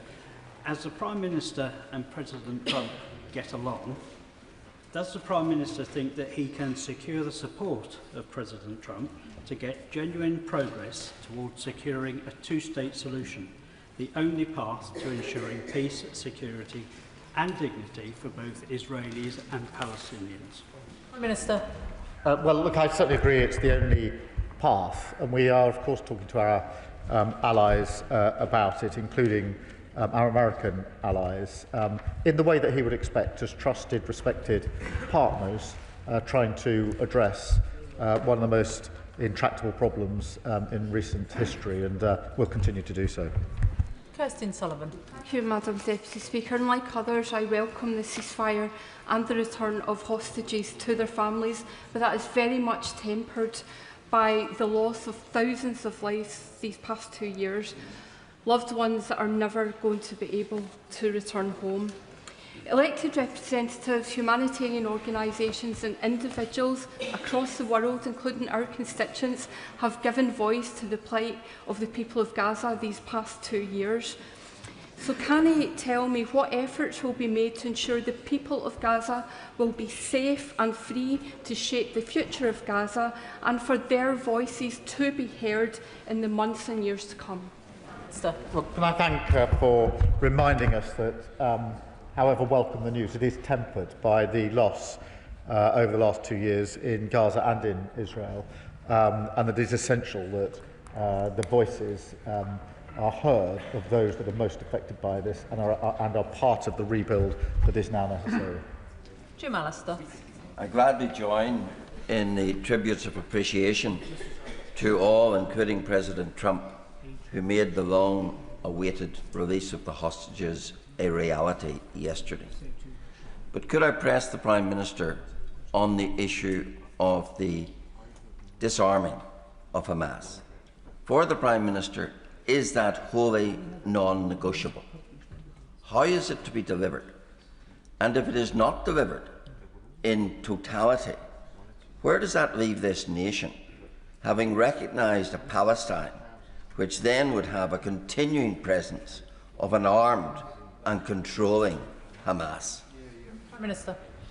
Well, it must be non-negotiable, and that's why it's written into the 20-point plan, which is why we are now putting ourselves forward to play a part in the decommissioning, because it's only by decommissioning that we can ensure that the threat from Hamas is removed, and that's why it's in the plan. That's why we want to play our full part, and we'll do everything we can with other allies to bring that about. Lizzie Collins. Thank you, Madam Deputy Speaker. I thank the Prime Minister for his statement and, of course, welcome an end to the killing in Gaza.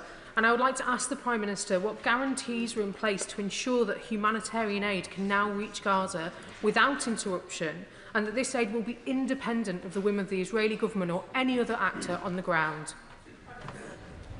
Well, we're doing all we can to ensure that that is the case, because it's important for all the reasons that she well understands. That now involves the practical measures, working with other countries to ensure the aid can get in at speed, at volume. It is beginning to go in, but it's by no means in the right volume or speed, even now after the agreement, and that's what we need to focus on. Iqbal Mohammed. Thank you, Madam Deputy Speaker. I would like to associate myself with the tributes paid to Lord Campbell from across the House and to thank the Prime Minister for his statement. I also welcome the release of all hostages and the several hundred Palestinian detainees as well. But we must remember that there are over 10,000 captives, some prisoners but many without charge, that are still held in Israeli prisons, and I hope the government will work towards the release of the innocents that are being held. The rebuilding and the interim and final governance of Gaza must be Palestinian-led, not by Western actors. The Palestinians have suffered over 2 years of a relentless genocide and decades of Israeli siege, occupation, military violence and oppression. I totally agree with the position that Hamas must not have any role to play in any future governance of Palestine. However, one of the, and there's no excuse for what happened on October the 7th, but one of the root causes that's preventing a two-state solution from becoming reality is the unlawful occupation of Israel. Can the honourable gentleman please get to his question? Thank you. So will the Prime Minister confirm to this House when the government will be in full compliance with the ICJ advisory opinion on not doing anything that helps perpetuate the unlawful occupation? We will come back to the House on that. We proudly uphold international law. Douglas McAllister. Thank you, Madam Deputy Speaker. The Prime Minister's urgent statement on the Middle East also included a celebration of our newly formed relationship and trade deal with India. Did the Prime Minister's discussions with PM Modi last week also include raising the case of my West Dunbartonshire constituent Jagtar Singh Johal? And if so, did he insist upon his immediate release and return home to his family in Dumbarton? He is 8 years arbitrarily detained in India. Enough is enough. Prime Minister, it's time to bring him home. Well, can I thank him for his question and his work on this? And yes, I did raise it with Prime Minister Modi, and UK officials regularly raise this case. And the Foreign Secretary will be meeting Jagtar's family in coming weeks, and we'll keep the honourable member updated. Jim Shannon. Thank you, Madam Deputy Speaker. We welcome the news very much that there is a ceasefire and that those hostages have finally been returned home after 2 long years in unimaginable conditions. Smiles on the faces of family members is a joy to behold. While President Trump deserves much credit for the peace deal, our own Prime Minister and our own United Kingdom government also deserve some credit for the role that they've played in support of trying to get the peace. What discussions have been held with the United States of America to ensure that Hamas terrorists' murderous intent is stopped? Hamas have been systematically murdering all those who have stood up against them and since the ceasefire took place. Many executions of those within the Gaza township have been an example. Hamas must be destroyed. What has been done to see Hamas weapons removed and their influence eradicated entirely? Thank you. Well, can I wholeheartedly agree with him in terms of the spirit and intent behind the question? Hamas is a terrorist organisation that has inflicted violence on far too many individuals and destruction, and they can play absolutely no part in the future. Our recognition of Palestine was expressly on that basis, and we will continue to work with other countries to ensure that that is the situation, because it's vital that that is part of a peaceful and lasting settlement in the region. Patricia Ferguson. Thank you, Madam Deputy Speaker, and I very much welcome the Prime Minister's statement today and would like to thank him and his ministerial team and their advisers for all the work that's gone on over many months to get us to the point that we're at, where there is some hope for peace in Gaza and also for peace for Israel. But in this process, as we go forward and as we try to build peace, can he ensure that the voices of women, so often excluded from such processes, are heard and that women are at the table when decisions are being made? Well, she makes a very good point, and we must ensure that women are a part of the future build here, and we will ensure that we do so. Sarah Smith. Thank you, Madam Deputy Speaker. I welcome yesterday's ceasefire agreement and the Prime Minister's statement today, and just want to recognise the leadership that he and his ministers have shown on this issue so tirelessly for such a long time. Now, we know sustaining the peace is dependent on humanitarian services scaling up rapidly in Gaza, and many NGOs are currently struggling with Israel's kind of restrictive and politicised new registration measures, leaving many in limbo and unable to work alongside UN agencies to scale up those services. What is the Prime Minister doing to ensure that we address this, tackle it, and make sure the needs of Palestinians are met as quickly as possible? Prime Minister. Well, she raises a really important issue in relation to some of the hurdles and barriers that are put in the way of those wanting to deliver aid, and we are working with others to scale up the volume and speed with which aid can get in. Can I thank the Prime Minister for his statement this afternoon? There will be a couple of moments whilst the front benches swap over and we do some furniture removal.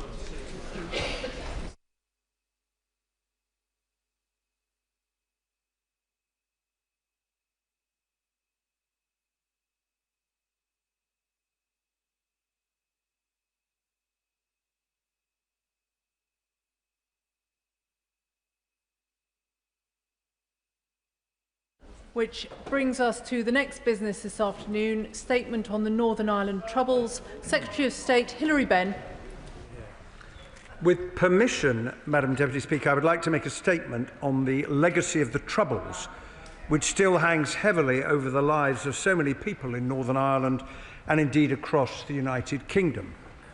The Good Friday Agreement, that extraordinary act of political courage, brought peace, but although its architects knew that legacy would have to be dealt with, they were not able to do so.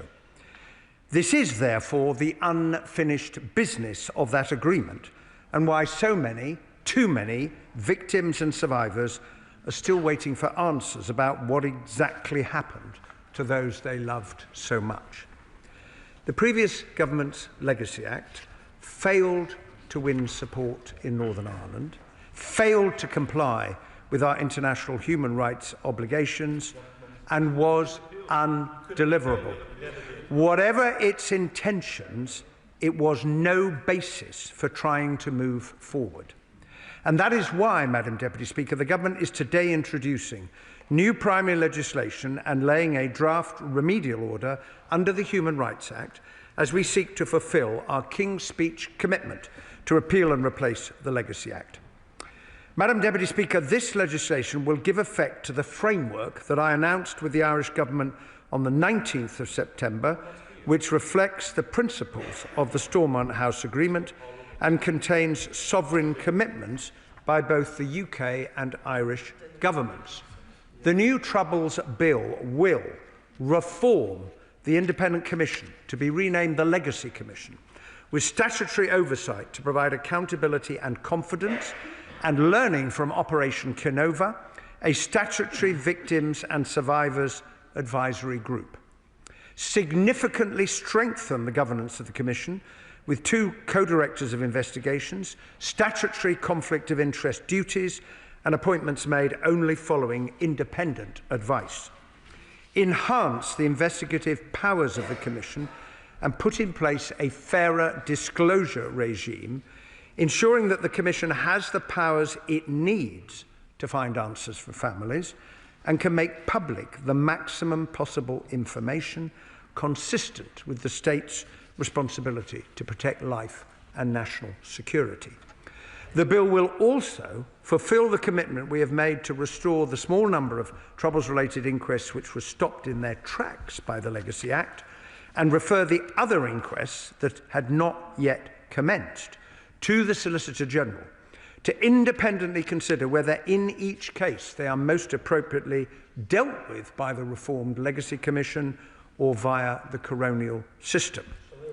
Enable the reformed Commission to hold new proceedings in cases that transfer to it from the coronial system. Consistent with the provisions in the Inquiries Act, this will provide for public hearings, the consideration of sensitive information in closed hearings, and effective next of kin participation, including through legal representation. We will also address in the bill rather than in the remedial order, the UK Supreme Court ruling in the Adams interim custody orders case regarding the application of the Carltona principle. We must put beyond doubt Parliament's intention by clarifying that the relevant legislation allowed such orders to be made by junior ministers as well as by the Secretary of State. Madam Deputy Speaker, we owe a huge debt of gratitude to the 250,000 Northern Ireland veterans who served with honour and distinction to keep people safe and who worked with the police and other emergency services in the most difficult circumstances imaginable. Their service and their sacrifice will never be forgotten. That is why, having worked closely with the Defence Secretary and the Armed Forces Minister, the Government is introducing strong safeguards for veterans that respond directly to the concerns that have been expressed to us. These safeguards will also apply to other people, such as former police officers. They will mean that no witness will need to travel to Northern Ireland to engage with legacy mechanisms. They will have a right to do so remotely because coroners and judges in the Commission will be legally required to allow this, and support for veterans will be available to assist them in doing so. The Commission will be under a duty not to duplicate the work of previous investigations unless there are compelling reasons that make it essential to do so. The welfare of veterans will be given proper consideration as part of any assessment as to whether they are required to give evidence. This will include the right for veterans to seek anonymity when doing so. And our protections will not be limited to legislation. Any contact with veterans will be facilitated through the Ministry of Defence, protecting veterans from cold calling, and veterans will not be required to rehearse the historical context surrounding incidents where such information can be obtained from other sources, including the Ministry of Defence. These measures will provide what the 3 UK Veterans Commissioners have called for: not immunity from the law, but fairness under it. Madam Deputy Speaker, the remedial order, which I am also laying today, will remove the previous government's much criticised immunity scheme, which offered false promises, was never introduced, and would have enabled those who committed the most appalling terrorist crimes to be granted immunity from prosecution. The principal reason why the Act was so strongly opposed in Northern Ireland.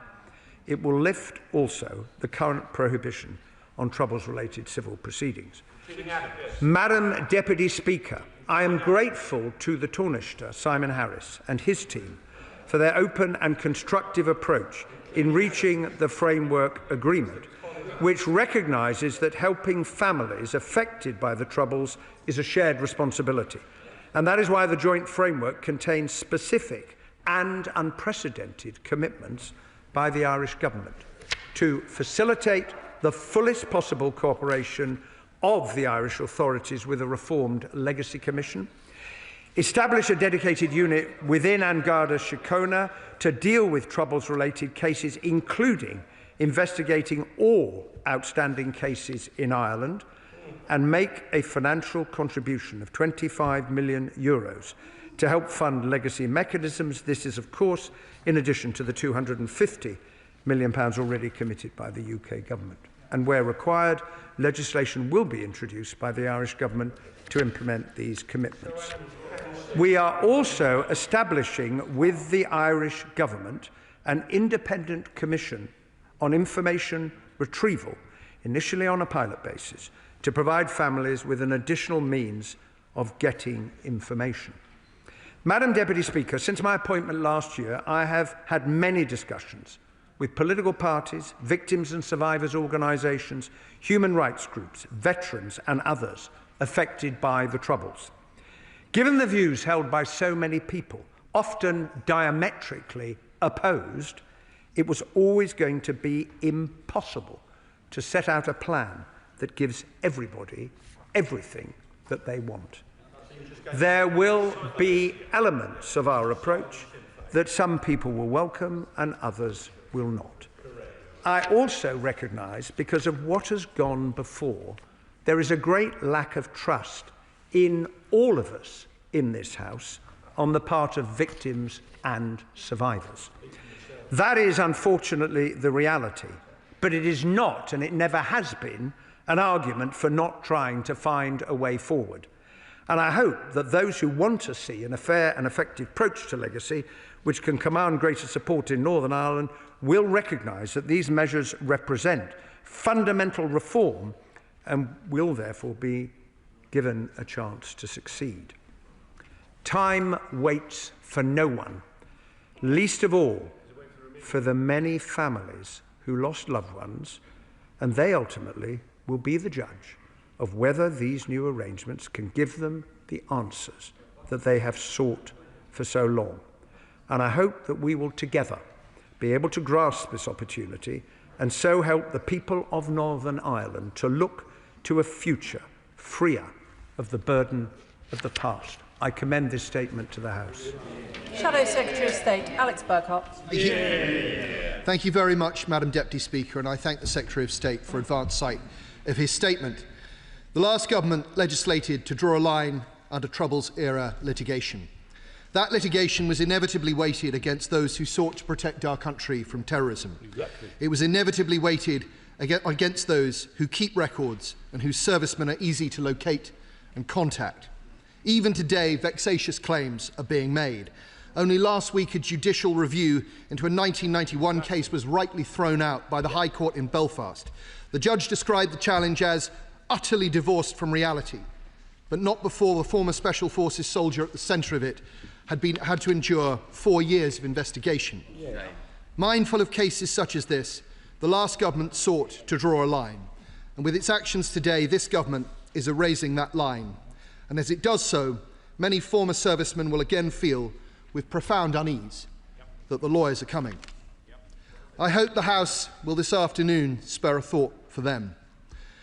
I know we will have a lot of time to debate the legislation the government is laying, but there are a number of specific questions that I would like to ask the Secretary of State now.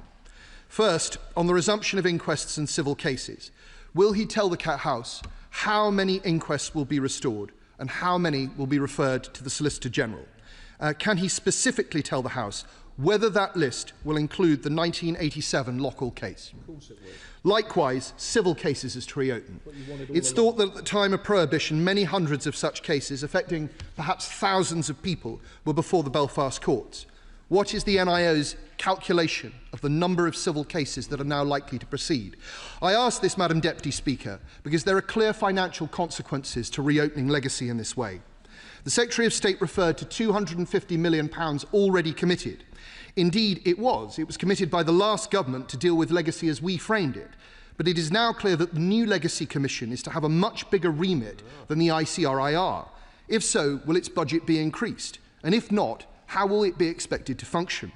Similarly, the police service in Northern Ireland has raised very serious concerns about the amount of money they will need to support reopened inquests and civil cases.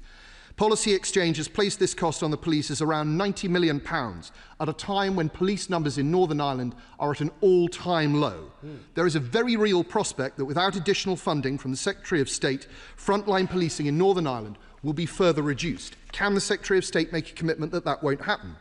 Third, the government has briefed journalists today that legislation will ban Gerry Adams from receiving compensation for his detention in the 1970s.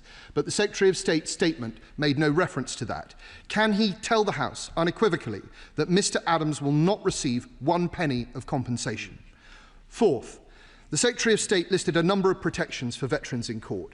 But it's already the case that anonymity, age-related considerations and remote hearings are available at the discretion of the court. And that was apparent to the Taoiseach when, on the 19th of September, he emphasised that no new protections would be available to veterans. Does the Secretary of State agree with Mr Harris? There has also been some confusion about whether these protections would extend to paramilitaries. On the 25th of September, the Prime Minister claimed they did not. Can the Secretary of State be definitive for the House? Last, There is the question of the involvement of the Republic of Ireland in legacy. This has proved deeply controversial. I am sure the Secretary of State will be asked questions about it this afternoon. However, I was interested to see that the Republic has made commitments to get the Garda to investigate unresolved Troubles-related incidents within its jurisdiction and to legislate to enable the fullest possible cooperation of the relevant Irish authorities with the Legacy Commission. If this is so, if this is to happen, it is to be welcomed. Because during the Troubles, the UK repeatedly sought extraditions from the Republic to bring terrorist charges. In the vast majority of cases, they were turned down. Following 1998, the former Irish Justice Minister Michael McDowell said that the Irish government gave a de facto amnesty to the IRA. And indeed, there are very many instances of possible collusion between the Garda and the Provisional IRA which have never received the attention they deserved. Kingsmill, the murder of Ian Sproul, Bloody Friday, Taban, Le Mans, the list goes on. I sincerely hope that the Republic will now engage sincerely, deeply and honestly, and I hope the Secretary of State will ensure that it does. Secretary of State. Well, I'm grateful to the honourable gentleman for his response. I mean, he says at the beginning that the last government sought to draw a line. It didn't work. It didn't work. And in the act of seeking to do that, and this is the one question that the now opposition has never been able to answer, it decided it would give terrorists immunity from prosecution. I've never heard, and oh yes, that is what the last government did, and I've never heard a justification. Yes, it did. Oh yes, it did. And it didn't work. It didn't have support in Northern Ireland. How can Northern Ireland proceed to deal with the legacy of the Troubles when the legislation the last government passed had no support in Northern Ireland? To answer his specific questions, 9 inquests will be restored. The remaining 24 will go into the sifting process. That 9 will include Loughall because the Conservative Attorney General 10 years ago ordered a new inquest into Loughall, a point never referred to by the opposition. And it was one of the cases that had begun, and therefore it falls within the group that will be restored. The rest will be considered in the sifting process by the Solicitor General. The number of civil cases will depend on those who choose to bring them or resume them. On the PSNI, I would say to the honourable gentleman that prior to the 1st of May last year, the PSNI had over, 1,000 cases on its books, and that is no longer the case. And the Legacy Commission, which the UK government is funding, is now responsible for looking at all cases referred to it, and that is a cost that is borne by the UK government and not by the Department of Justice in Northern Ireland. And to the extent that cases are no longer inquests but go into the Commission, the cost will be borne by the UK government and not by the Department of Justice in Northern Ireland. On the issue of interim custody orders, as I indicated to the House a moment ago, the legislation will make it clear that the signing of interim custody orders by junior ministers was always lawful, but we have also decided, in placing a draft remedial order before the House today, that sections 46 and 47 will now remain in place until the provisions of the bill take effect. Now, this will deal with the point that some people have raised about avoiding a gap, but we all have to recognise that 46 and 47 proved to be an ineffective way of dealing with this issue. And the honourable gentleman smiles, but he knows that that is the case. The protections we have brought in for veterans, we have done it with the motivation of protecting veterans. And on the involvement of the Republic of Ireland, well, I join the honourable gentleman, a point of unity at the end. I join him in welcoming the commitment of the Irish government to this partnership, because the history of Northern Ireland teaches us a lot of progress is made when the two guarantors of the Good Friday Agreement work together, and there are many people in Northern Ireland who would like to get answers from the Garda and from the Irish authorities. At the moment, the Irish government is refusing to cooperate Why? Because of the last government's Legacy Act, and I look forward to them participating in the process in the months and the years ahead. Select Committee, Tonia Antoniazzi. Thank you, Madam Deputy Speaker. I'm pleased to see from the joint framework that the Government has listened to some of the key concerns voiced by stakeholders during my committee's inquiry into legacy. No doubt those stakeholders will want to study the detail of the proposals that my right honourable friend is publishing today. To that end, what consultation has the Government had with victims and survivors groups since the joint framework was announced, and in what ways has this informed the legislation laid today? Secretary of State. Well, the legislation is about to be published, but in the 14 months since I took up this post, I've had many conversations with families, victims, and the other organisations and groups that I listed in my statement. And the bill that the House will see is the result of that process of discussion, listening, drafting, attempting to respond, not in a way that will please everyone, but attempting to respond to the mess, frankly, the mess, that this government was left by the last government that passed a piece of legislation that did not work, didn't have support, and was found by the courts in a number of respects not to be compatible with our obligations. The question now will be for all of those groups, having seen the framework agreement we reached with the Irish Government, do they feel that the legislation give effect to that, and will it enable Northern Ireland to move forward in dealing with these really intractable problems? Liberal Democrat spokesperson Paul Kohler. Thank you, Madam Deputy Speaker. I thank the Secretary of State in advance for so advanced sight of his statement. As this is my first statement as the Liberal Democrat spokesperson for Northern Ireland, I want to begin by recognising the deep scars left by the Troubles on families, communities across the island of Ireland and these islands. The pain, loss and legacy of that conflict remain deeply felt to this day. Whilst the Liberal Democrats welcome the recent agreement between the British and Irish governments, the true test of this deal will lie in the detail of the legislation that follows. The Government's stated intention to promote an honest attempt at reconciliation, to draw a line under decades of division, is one that every member of this House can understand. Victims' families deserve truth, justice and closure. Equally, our veterans deserve and must be afforded fairness and protection from injustice. As the Secretary of State has said, the Legacy Act introduced by the Conservatives failed to gain the support of any of the parties in Stormont, victims' groups or the Irish Government. This lack of consensus speaks volumes, but not loud enough, it would seem, for His Majesty's official opposition.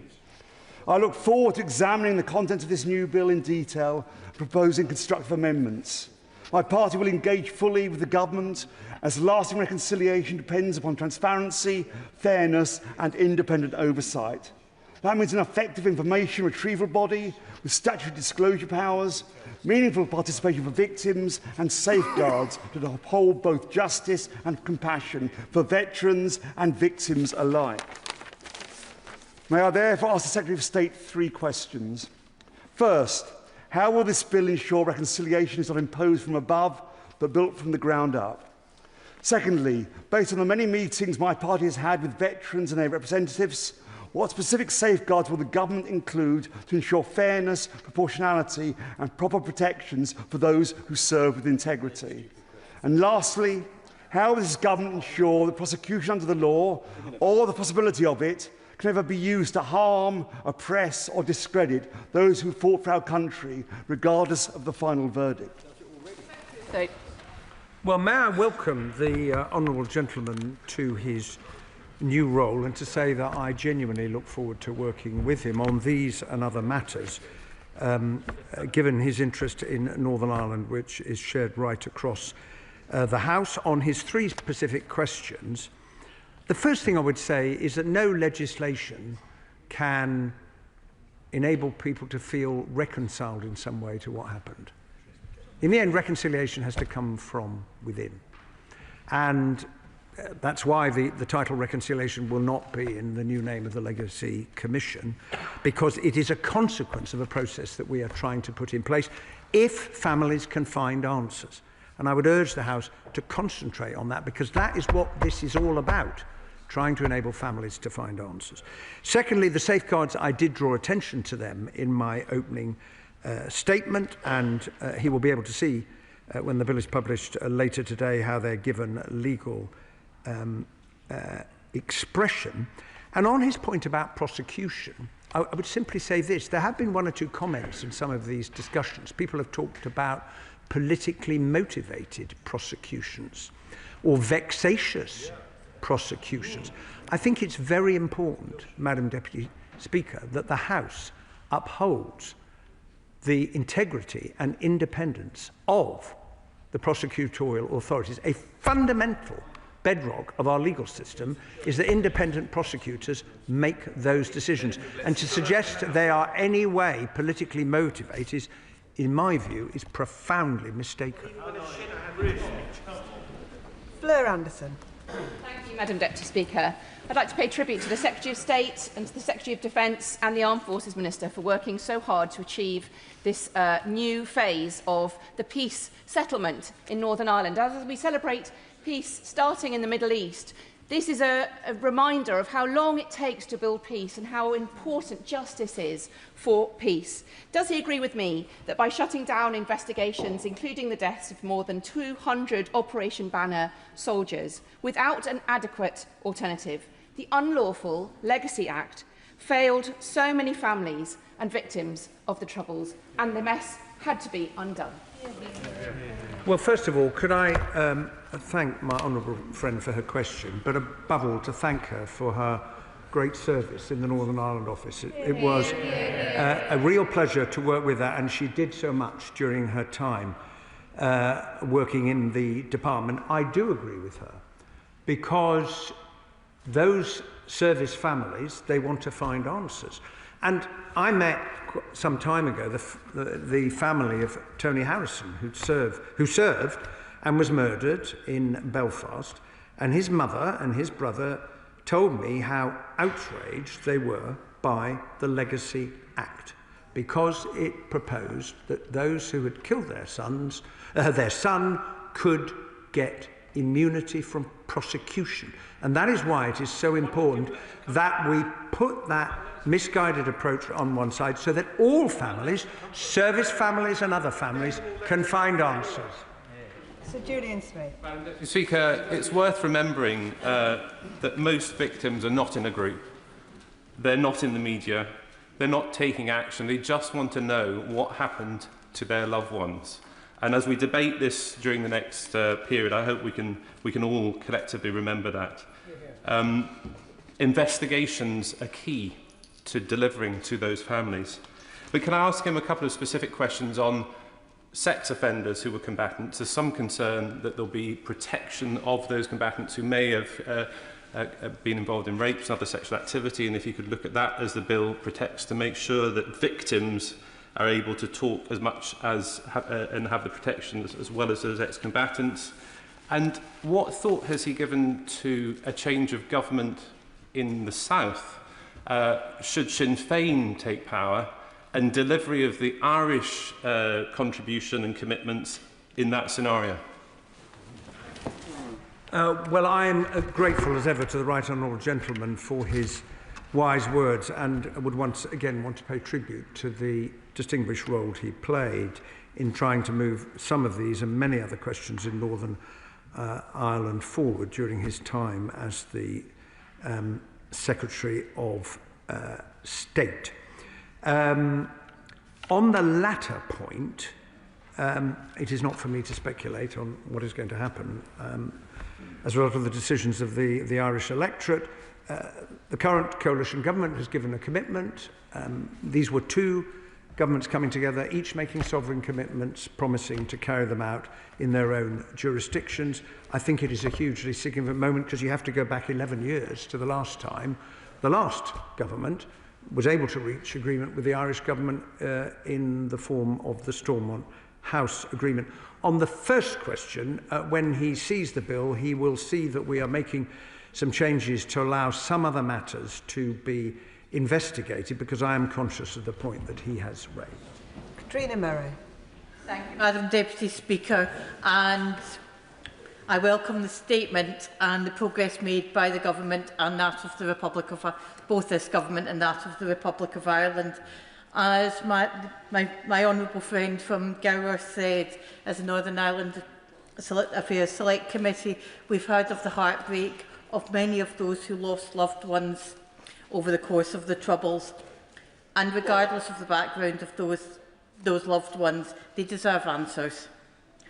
Consistently, the response that we received for good practice for replacement was that of Operation Canova, that many of those in Ireland are too close to this, and by bringing suitably qualified individuals from other parts of the UK should be considered as part of any process. Has this been? Can I ask the Secretary of State if this has been considered as in the new bill? Well, I would make 2 points to my honourable friend. The first is that, as I alluded to, we have drawn from the experience of Operation Canova in saying that part of the bill will create a statutory victims and survivors advisory group to ensure that the Commission, in the way it goes about its work, takes account of victims and survivors, and that will include a representative of those who served the state during the Troubles. On the second point, one thing that we are doing is to put much tougher statutory provisions in place relating to conflicts of interest, which is why there are going to be 2 directors of investigation. One will have experience of investigating cases in Northern Ireland, the other will not. And that will address concern that some families have had about who is going to be looking into their case. And we should not forget, despite the nearly 100 cases that the Commission is currently investigating, and I welcome that, there are far too many families in Northern Ireland who said, I'm not going anywhere near the Commission. And part of the purpose of what we're seeking to do is to build confidence on the part of more families in Northern Ireland to go to the Commission and get answers. Gavin Robinson. Madam Deputy Speaker, and can I firstly just welcome the Minister to his place and to the Department, and to welcome the new shadow spokesperson for the Liberal Democrats, and thanking very personally the role played by the Honourable Lady Ford Putney during her time in the Northern Ireland office as well.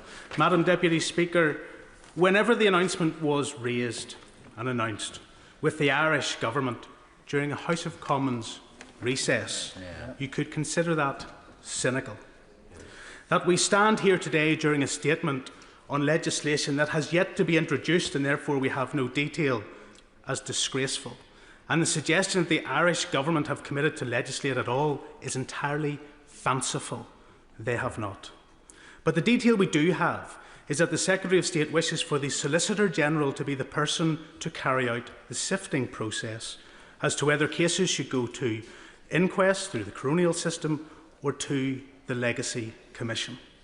Now, in Northern Ireland, we have an Advocate General.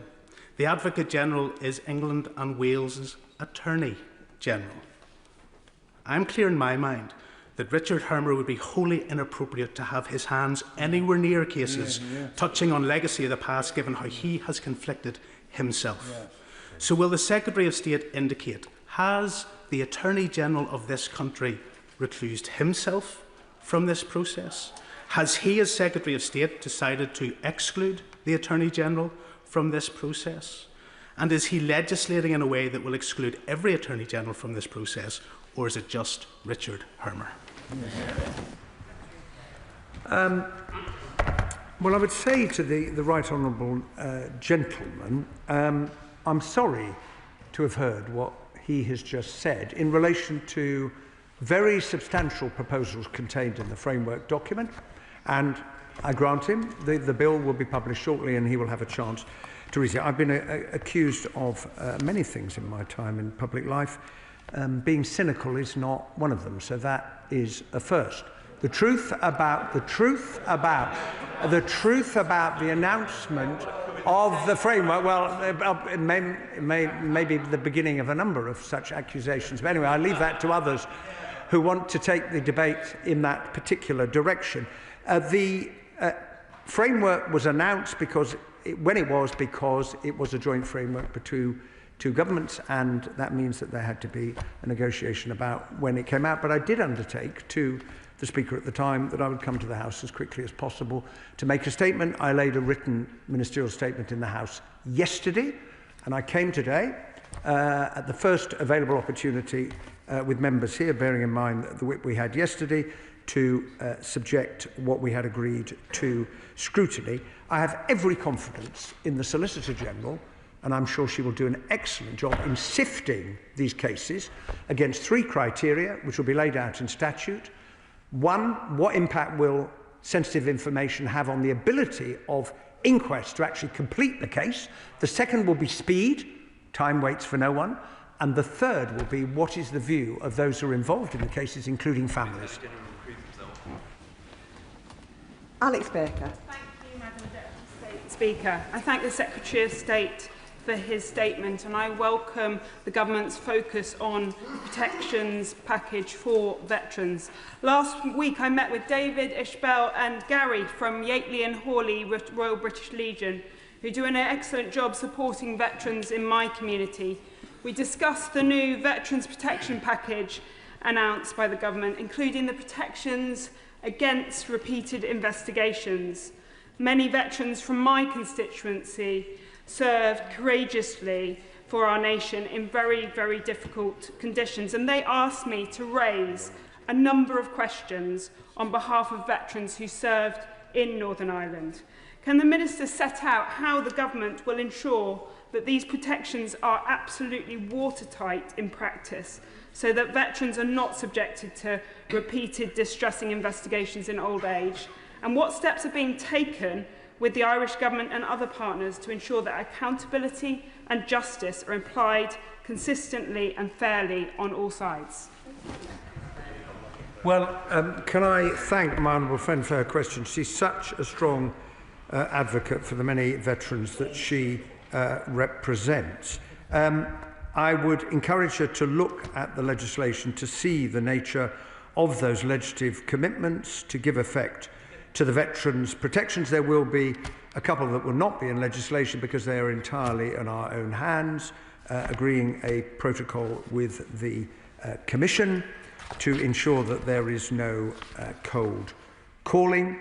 And I would like to take this opportunity, and it's very remiss of me not to have welcomed my new deputy to the House. This is the first time we've had the chance to sit together on the front bench. But I want to pay tribute to the Minister from the Ministry of Defence, the Minister for Armed Forces, who has played a really important and significant role in putting these protections in place. And I note that Lieutenant General Sir Nick Pope, the chair of the Confederation of Service Charities, has said the Confederation welcomes, and I quote, welcomes the development of the safeguards that have been put in place to offer protection to those within the armed forces community who are affected by legacy issues. I too welcome that recognition of what we've done. Sir Ian Duncan-Smith. Deputy Speaker, obviously the devil lies in the detail of these things, as never more so in Northern Ireland. So before the bill comes eventually before us, we really can't say for certain whether it's good, bad or indifferent, as is often the case. But I do raise 2 points. First of all, I think mentioning this agreement, as it seems in here, which I find a little bit wishy-washy over Ireland's role in all of this, does have a huge amount of history attached to it, as has been said by honourable friends. Ireland's role in this over the past in refusing in any way to hand over people that were quite really guilty of the most vexatious, disgusting attacks on civilians and on soldiers does seem to me rather peculiar. And so we wait and see what that actually means, because Ireland says they're committed. I'd love to see what that commitment actually means. I do say when it comes to vexatious prosecutions, and I see that in this note that we've got here, they talk about protection from repeated investigations, unless there are compelling reasons to do so. My concern with things like that, they are little hooks that allow development through legislation and not actually powerful tools to do what the right honourable gentleman says. And so I would urge him right now to be very clear when this legislation comes forward that this cannot be broken through, and the definition of compelling needs to be tied right down. Well, I note the point that the right honourable gentleman makes about the past, and I'm not going to dissent from what he said, but this is an attempt to move beyond the past and the history, to try and move forward to something that is better in the future. And look, in the end, people will judge the commitments that this government has made, and people will judge the commitments that the Irish government has made. But the deal has been signed in good faith, and we are committed to doing what we promised to do. The purpose of the Commission, which after all the last government established, and which I took the decision not to abolish, but to reform. Many people criticised that. They wanted it scrapped completely and start again. I thought that it would have been a mistake because time waits for no one, and we'd have wasted all the money and stopped the investigations that are taking place, which are really important to the families. Every single investigation is important to every single family because it's about the death of their loved one. And we will debate at, I'm sure, length in the House the specifics of the legislation. The state has a duty, of course, to properly investigate cases where the state has been involved in a death. The Right Honourable Gentleman is well aware of that, and it's a duty that all of us should uphold. Claire Hannah. Firstly, can I thank the Minister and his team for their work on this package, including the member for Putney, who was so well regarded by everybody who came across her in Northern Ireland. Can I thank officials in the Department of Foreign Affairs in Dublin for the same, because that partnership is vital to moving forward. And the SDLP acknowledges the progress in this package if it is faithfully captured in the legislation. And when we push for more and better, please know that that comes from a sincere and long-held determination to get this right for families, for survivors and for our society as a whole. Despite some voices to the contrary, including recently, I don't believe that most people do believe that any murder in Northern Ireland was justified or inevitable or useful or worthy of cover-up, and perpetuating those narratives is an enormous challenge for the present and for the future as well. But does the Secretary of State agree with me that all of the work invested by families and campaigners and by his officials will be worth nothing if those who created victims, whether Republican or Loyalist paramilitaries or state forces who assisted them, do not approach this with full transparency and disclosure and put honesty and the needs of victims over the needs of their own narratives? Well, my honourable friend gives me the opportunity to pay tribute to my extraordinary officials, some of whom are here with us today, who have, it's been the privilege of my life to work with them on all of this. And I know that my honourable friend will hold us to the highest standards, and I accept what she says in the spirit in which it's offered. As I indicated to the House earlier, I want there to be the maximum provision of information to families, but we also have to acknowledge that all governments, any government, has responsibilities for the security of the state and to protect life, and this government will uphold both. Dr Al Pinkerton. Thank you, Madam Deputy Speaker, and can I welcome the Minister to his place, and can I also welcome my honourable friend to his new place, and to, frankly, the best job that somebody could have in opposition. I have spent the summer speaking to veterans groups who I've been speaking to about that vital commitment that they need to feel, that the process of prosecution does not become persecution.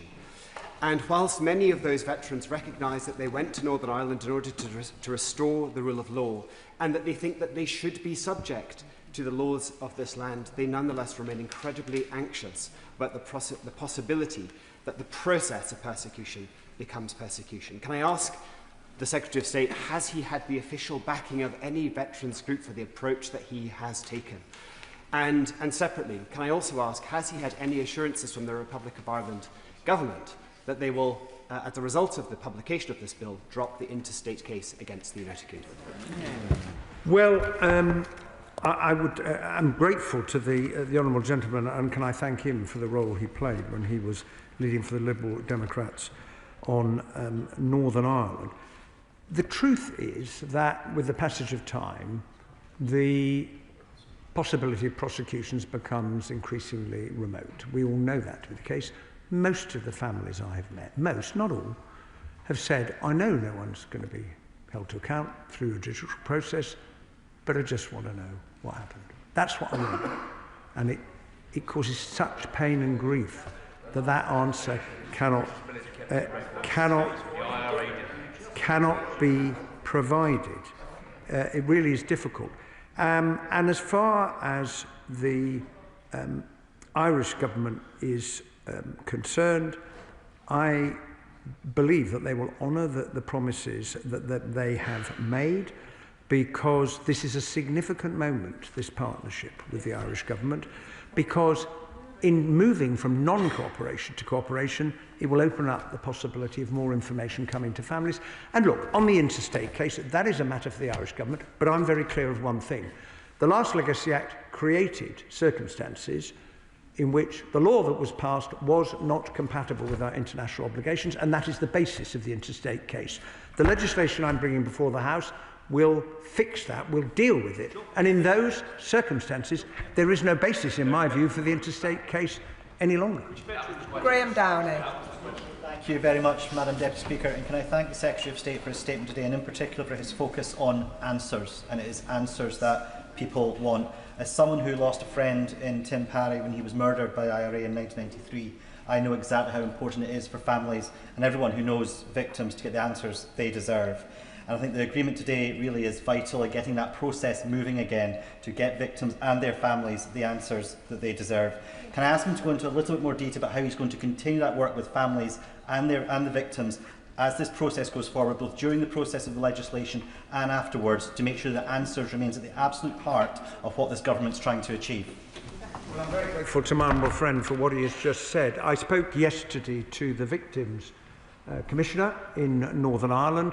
On the day that the framework was published, on the 19th of September, the Taoiseach and I met the Victims and Survivors Forum in Northern Ireland, explained what the framework was seeking to do, and I made a commitment to the Victims Commissioner yesterday that I will come back to meet the Victims and Survivors Forum once they've had a chance to look at the legislation to find out what they think.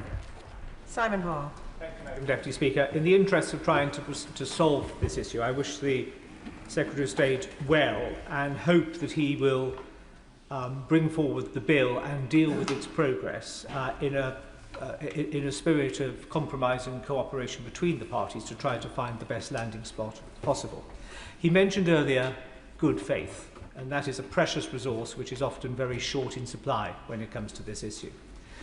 Could he, because I think it would be helpful, work vigorously with the Irish government for them to work at speed and pace to ascertain what, if any, legislative measures they require to make good on what it is they have committed to, and as best as possible to work those two legislations in lockstep in order to give confidence to both sides who have concerns when it comes to good faith, or rather the absence of it. Well, can I thank the honourable gentleman for what he said, and I hope he will know that I will do anything and everything I can to try and find a way forward in partnership with as many members of the House as possible, because this question has for a long period of time been subject to the bipartisanship that is in the main characterised relations between the parties in the House on matters to do with Northern Ireland. I recognise that there are disagreements in relation to one aspect of what we are putting forward. Doesn't mean we can't work together on the others. I do take his point about the importance of seeing the legislation that is required in Ireland in order to give effect to this, and I was standing next to the Taoiseach when he made it quite clear, to give an example, that the commitment to enable witnesses to give evidence to the Omagh public inquiry, he said we will legislate to deal with that so that it's in place before the hearings resume in March, and that seems to me to be a very important example of good faith. Colm Eastwood. I suppose that the Secretary of State will forgive some of us for being cautious before we are ready to believe that the government will, and the state and any paramilitary organisation will give over the information that's required. In fact, right now, there are families across the road in the Supreme Court in legal dispute with the government because the government is withholding information from them. We know there's a pattern in this. When it comes to inquests, will he look again at the sifting process, and will he put family views, and will we give family views primacy when it comes to deciding which cases will have an inquest? And will he drop his proposal? Will he drop his proposal to give himself the power to appoint judges in that inquisitorial mechanism? Because a very important principle of the independence of the judiciary needs to be held up. Well, on the subject of inquests, there will be 3 statutory tests that the Solicitor General will have to apply. And I've just indicated in answer to an earlier question what they are. Family views will be one of the considerations. But if inquests can't proceed because of sensitive information, well, wouldn't it be more sensible to put it into the Commission, which can deal with sensitive information because it has provision for closed hearings? No doubt my honourable friend will make the point about appointment processes when we come to discuss the bill. I would, however, just point out, and it's also relevant to the point that's been made from the opposition benches, the agreement on the information retrieval mechanism. This was something that the previous Conservative government negotiated with the Irish government and formed part of the Stormont House Agreement. What is the purpose of it? The purpose of it is to enable those who have information to pass it to the body, which can then pass it to the families, and that information will be a protected disclosure, which is not the same as immunity. It will be a protected disclosure. That system has worked very well in recovering quite a number of the remains of those who were abducted, tortured, murdered and buried by the IRA through the ICLVR, and I hope that that is a step forward in going back to what was agreed at Stormont House by the last government and the Irish government and the political parties. Well, not all of them will be welcome on all sides. Sorcher Eastwood. Thank you, Madam Deputy Speaker. Secretary of State, you refer to this as unfinished business, and in the last statement we heard about the successes of the peace process in Northern Ireland. I was 12 years old when the Good Friday Agreement was signed. I now stand here 40 years of age as the MP for Lagan Valley, and my constituents deserve truth and justice as much as anybody else. We've heard a lot today about veterans, and my family were part of that cohort, and they proudly served, along with many others. They do not want an amnesty. They do not want immunity. They do not want equivocation with terrorists, which was proposed by the outgoing government. We hear about people in Northern Ireland that were in the wrong place at the wrong time whenever they died. They were not. It was the terrorists that were in the wrong place, doing the wrong work. We must send out a clear signal, no matter what our political opinion, that terrorism was wrong in the past and it is wrong now. Can you give me your guarantee that you will discuss this with the Northern Ireland Executive and my ministerial colleagues to make sure that those families who so rightfully deserve truth and justice actually have the resource to be able to get it? Well, may I say to the honourable member, I agree with every single word that she expressed so powerfully and so forcefully, and I would encourage those who've been chuntering from a sedentary position during the course of these exchanges to reflect on the point that you made about there are many people who say we don't want immunity. We don't want immunity, and we certainly object to it being given to those who committed the most appalling crimes. And voices in Northern Ireland really do need to be listened to, which is why it's the failure to do that, including in the last Legacy Act, why I made the point that there's a terrible lack of trust on the part of politicians over a long period of time. I'm not going to make a party point. There is a terrible lack of trust in politicians because they've seen attempts before and they haven't worked. We've got to try and make this work, and I've already begun the process of talking to her colleagues in the Northern Ireland Executive. Joe White. Thank you, Madam Deputy Speaker. Following my colleague's last question, I'd like to say that the Tories' immunity system would have meant immunity for the perpetrators of terrorist crimes across the UK. And our domestic courts have determined this. Does the Minister agree that this government has no choice but to rectify the situation? Well, I agree with my honourable friend. She makes the point extremely forcefully. It didn't work. It was never deliverable. There never was immunity. It was a false promise made to veterans who were badly let down and badly served by the last government. And whoever won the election last year would have had to deal with this mess that we have inherited, and that is what we are seeking to do. Sir David Davies. In March of this year, it was widely reported the Secretary of State gave his word to Mairead Kelly, the sister of IRA murderer Patrick Kelly, that there would be an inquest on the Loughall incident.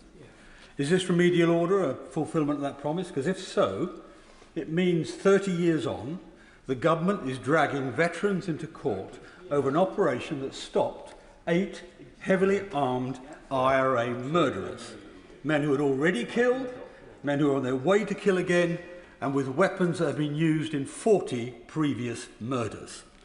Let's be clear. By stopping this attack, those soldiers prevented the murder of many more innocent Northern Ireland citizens. So what justice is served by punishing those brave soldiers with a stressful and unnecessary process? The Liberal who spoke earlier described it as a persecution, punishing them for doing nothing more than their duty. Is this really what the Secretary of State intends?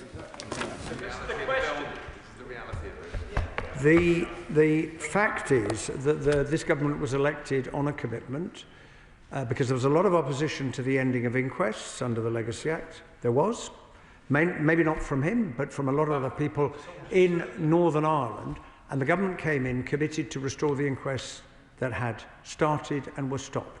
And the reason that I said what I said is because Loughall, as I've already indicated to the Shadow Secretary of State, is one of those 9 cases.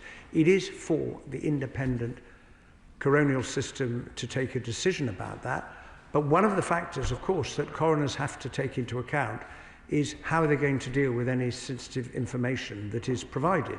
And we know from other inquests that there have been a number of cases where the coroner said, well, I accept that if this information cannot see the light of day, they've examined the public interest immunity certificate and have reached the conclusion that I can't take the case any further. And in those circumstances, the sensible thing would be for cases to move into the Commission where sensitive information can be considered. Lauren Sullivan. Deputy Speaker, I welcome the Secretary of State's commitment to new protections for veterans. Will he update the House on the discussions he and the MOD ministers have had with veterans and their representative groups about these measures? Well, we have had many such discussions. My honourable and gallant friend and myself and the Defence Secretary, and the measures that I have announced will be contained in this bill and the other non-legislative measures are the result of those discussions, because we've listened very carefully to the concerns that veterans have expressed, and we've come forward with what we think is a fair, reasonable, balanced package of measures that will provide protection while also taking forward the responsibility we have to enable those families to find answers, including forces families. Stuart Anderson. Thank you, Madam Deputy Speaker. I'm against the repealing of the Legacy Act, and I served in Northern Ireland, and I'm doing so in opposition now. I raised in government major concern and dishonour when none of the benches or the points the Minister has raised now didn't have the decency to come to this House and debate them. They let it go through, and it went on Hansard that actually very few people even bothered to come to the chamber to debate this when it was when we took it through government. But the 2 points I do have quickly are the support for veterans. You've spoken about the process they will have to go to. I want to know what support is available, as you have mentioned, and also fairer disclosure. When the terrorists didn't keep records, but the British Army did, how are you going to ensure fairer disclosure through that process? Secretary of State, can I just remind members not to refer to you, as that means me. Secretary of State. Well, I'm grateful to the honourable member for his point. Well, there is support available for veterans through the Ministry of Defence, and I know that the Armed Forces Minister is very, very committed to making sure that veterans get all the support they need, which is in part reflected in the package that we have announced. On disclosure, we are making a number of changes, amending the definition of sensitive information so it's not designated by virtue of the body that held it. And that's one of the reasons why the courts found the disclosure arrangements were not compatible with our commitments. The Secretary of State will have to conduct a balancing exercise on what should be disclosed. The Secretary of State will be required to give reasons for any decision not to disclose, to the extent that that doesn't risk harm to national security. And of course, any decision that the Secretary of State makes can be subject to judicial review. Lewis Atkinson. Thank you, Madam Deputy Speaker. Can I thank the Secretary of State for his statement and also for the way which he and the Minister for Armed Forces have engaged on this matter in recent months. I have many constituent veterans in Sunderland Central who served with distinction in Operation Banner, and he rightly praises the professionalism and service of our armed forces in that. And I welcome, therefore, the protections he sets out today. Can I push him a little bit more on the continuing work with veterans groups, so that as these protections are being implemented, there will be a process of ongoing review to ensure that they provide effective protection from vexatious lawfare? Well, I'm very happy to give my honourable friend that assurance, because we've made these commitments because we want them to work, and the government is determined to ensure that that is the case. Swan. Thank you very much, Madam Deputy Speaker. And just to follow on from that assurance from the Secretary of State about those protections for veterans, because on the 19th of September he stood beside the Irish Government when he made this announcement. Later that evening, the Taoiseach Simon Harris went on Irish media and clearly said that there was no added protections for veterans in the legacy deal. So can the Secretary of State give assurance to this House, is there protections for veterans in this legacy deal or not? When the honourable gentleman sees the legislation, he will see those protections he will see that the protections that we have said will be backed by legislation are in the legislation, but in addition to that, the provision relating to cold calling and not requiring veterans to rehearse the historical context when it is possible for someone from the Ministry of Defence, for example, to do that, to assist both inquests and the Commission. Peter Swallow. Thank you, Madam Deputy Speaker. As the Secretary of State knows, I'm a member of the Human Rights Committee, and we've been very engaged in this issue, not least because of our court's ruling the previous government's attempt to legislate on this issue was unlawful, because it potentially would grant immunity, amongst others, to terrorists. That is no way to serve justice to families and victims. It's no way to serve justice to our veterans. So can the Secretary of State commit that the legislation that we are bringing forward will not grant immunity to terrorists? That's a simple request. It's remarkable that I have to ask it, but given the legislation that the previous government attempted to pass, I think it is important to have it on record. Well, I'm very happy to give my honourable friend that assurance. The legislation was passed, it was never commenced, it was struck down by the courts, and the remedial order will remove it from the statute book, because we don't agree with giving immunity to terrorists. We don't agree with the principle of immunity, because we believe, I hope the whole House believes, in the rule of law. Sir Julian Lewis. I'm surprised no one has mentioned the letters of comfort that were given to the IRA and whether or not they still hold water. But let me go back to what the Secretary of State was saying about the possibility of IRA bosses like Jerry Adams claiming compensation on technical grounds that the wrong, in inverted commas, minister signed their internment papers.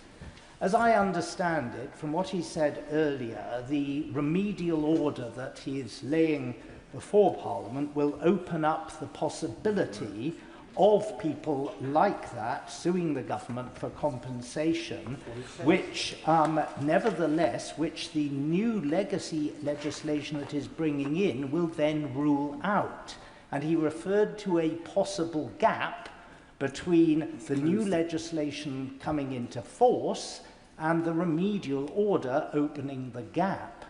Now, it's been suggested to me that the government is briefing the press that the remedial order will not actually be voted upon until the new Legacy Act has gone through Parliament. Is that his policy? And if not, what is his policy?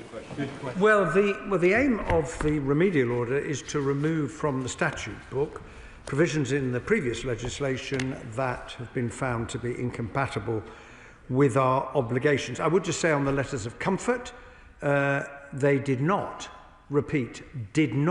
offer immunity, and that's been quite clear from from Lady Justice Hallett's review, what the Chief Constable and others have said. On the case of the interim custody orders, if I could just reassure the Right Honourable Gentleman, the Supreme Court judgment was in 2020. The last government didn't know what to do about that. It was not a judgment the government expected. Didn't know how to try and deal with the question of potential compensation. In the end, 2 members of the other House put forward what are now sections 46 and 47. They were voted upon, but they were then subsequently found to be ineffective in achieving the objective when the court said they're incompatible. But what I've just told the House is that the new draft remedial order will not remove them from the statute book. So 46 and 47 will remain in place until such time as the new legislation I am introducing takes effect. Now, it's a flimsy defence because it's already been found by the courts to be ineffective, but it will remain in place, and it shows that I have listened to the representations that were made about 46 and 47 and its place in the remedial order. I'm now going to deal with the problem by legislation in the way I set out. Jim Allister. Scores, if not hundreds, of people in Northern Ireland lost their lives because of the safe base and the haven that the Republic of Ireland offered their IRA murderers. That was where they had their arms dumps, that was where they had their training camps, and that was where they returned to for sanctuary, safe in the knowledge that extradition would invariably be refused. Yet it is with the government of that territory that the IRA, that the Secretary of State has chosen to co-design these proposals. He didn't co-design them with the innocent victims of terrorism. He chose to co-design them with the government of the territory that facilitated the victim makers. Why then should any innocent victim have any confidence in these proposals? Particularly as it still requires nothing meaningful from the Republic of Ireland. A tentative promise that, if necessary, there will be cooperation, but no apology for the Republic's role in facilitating terrorism for years. Did the Secretary of State even seek an apology publicly from the Republic of Ireland?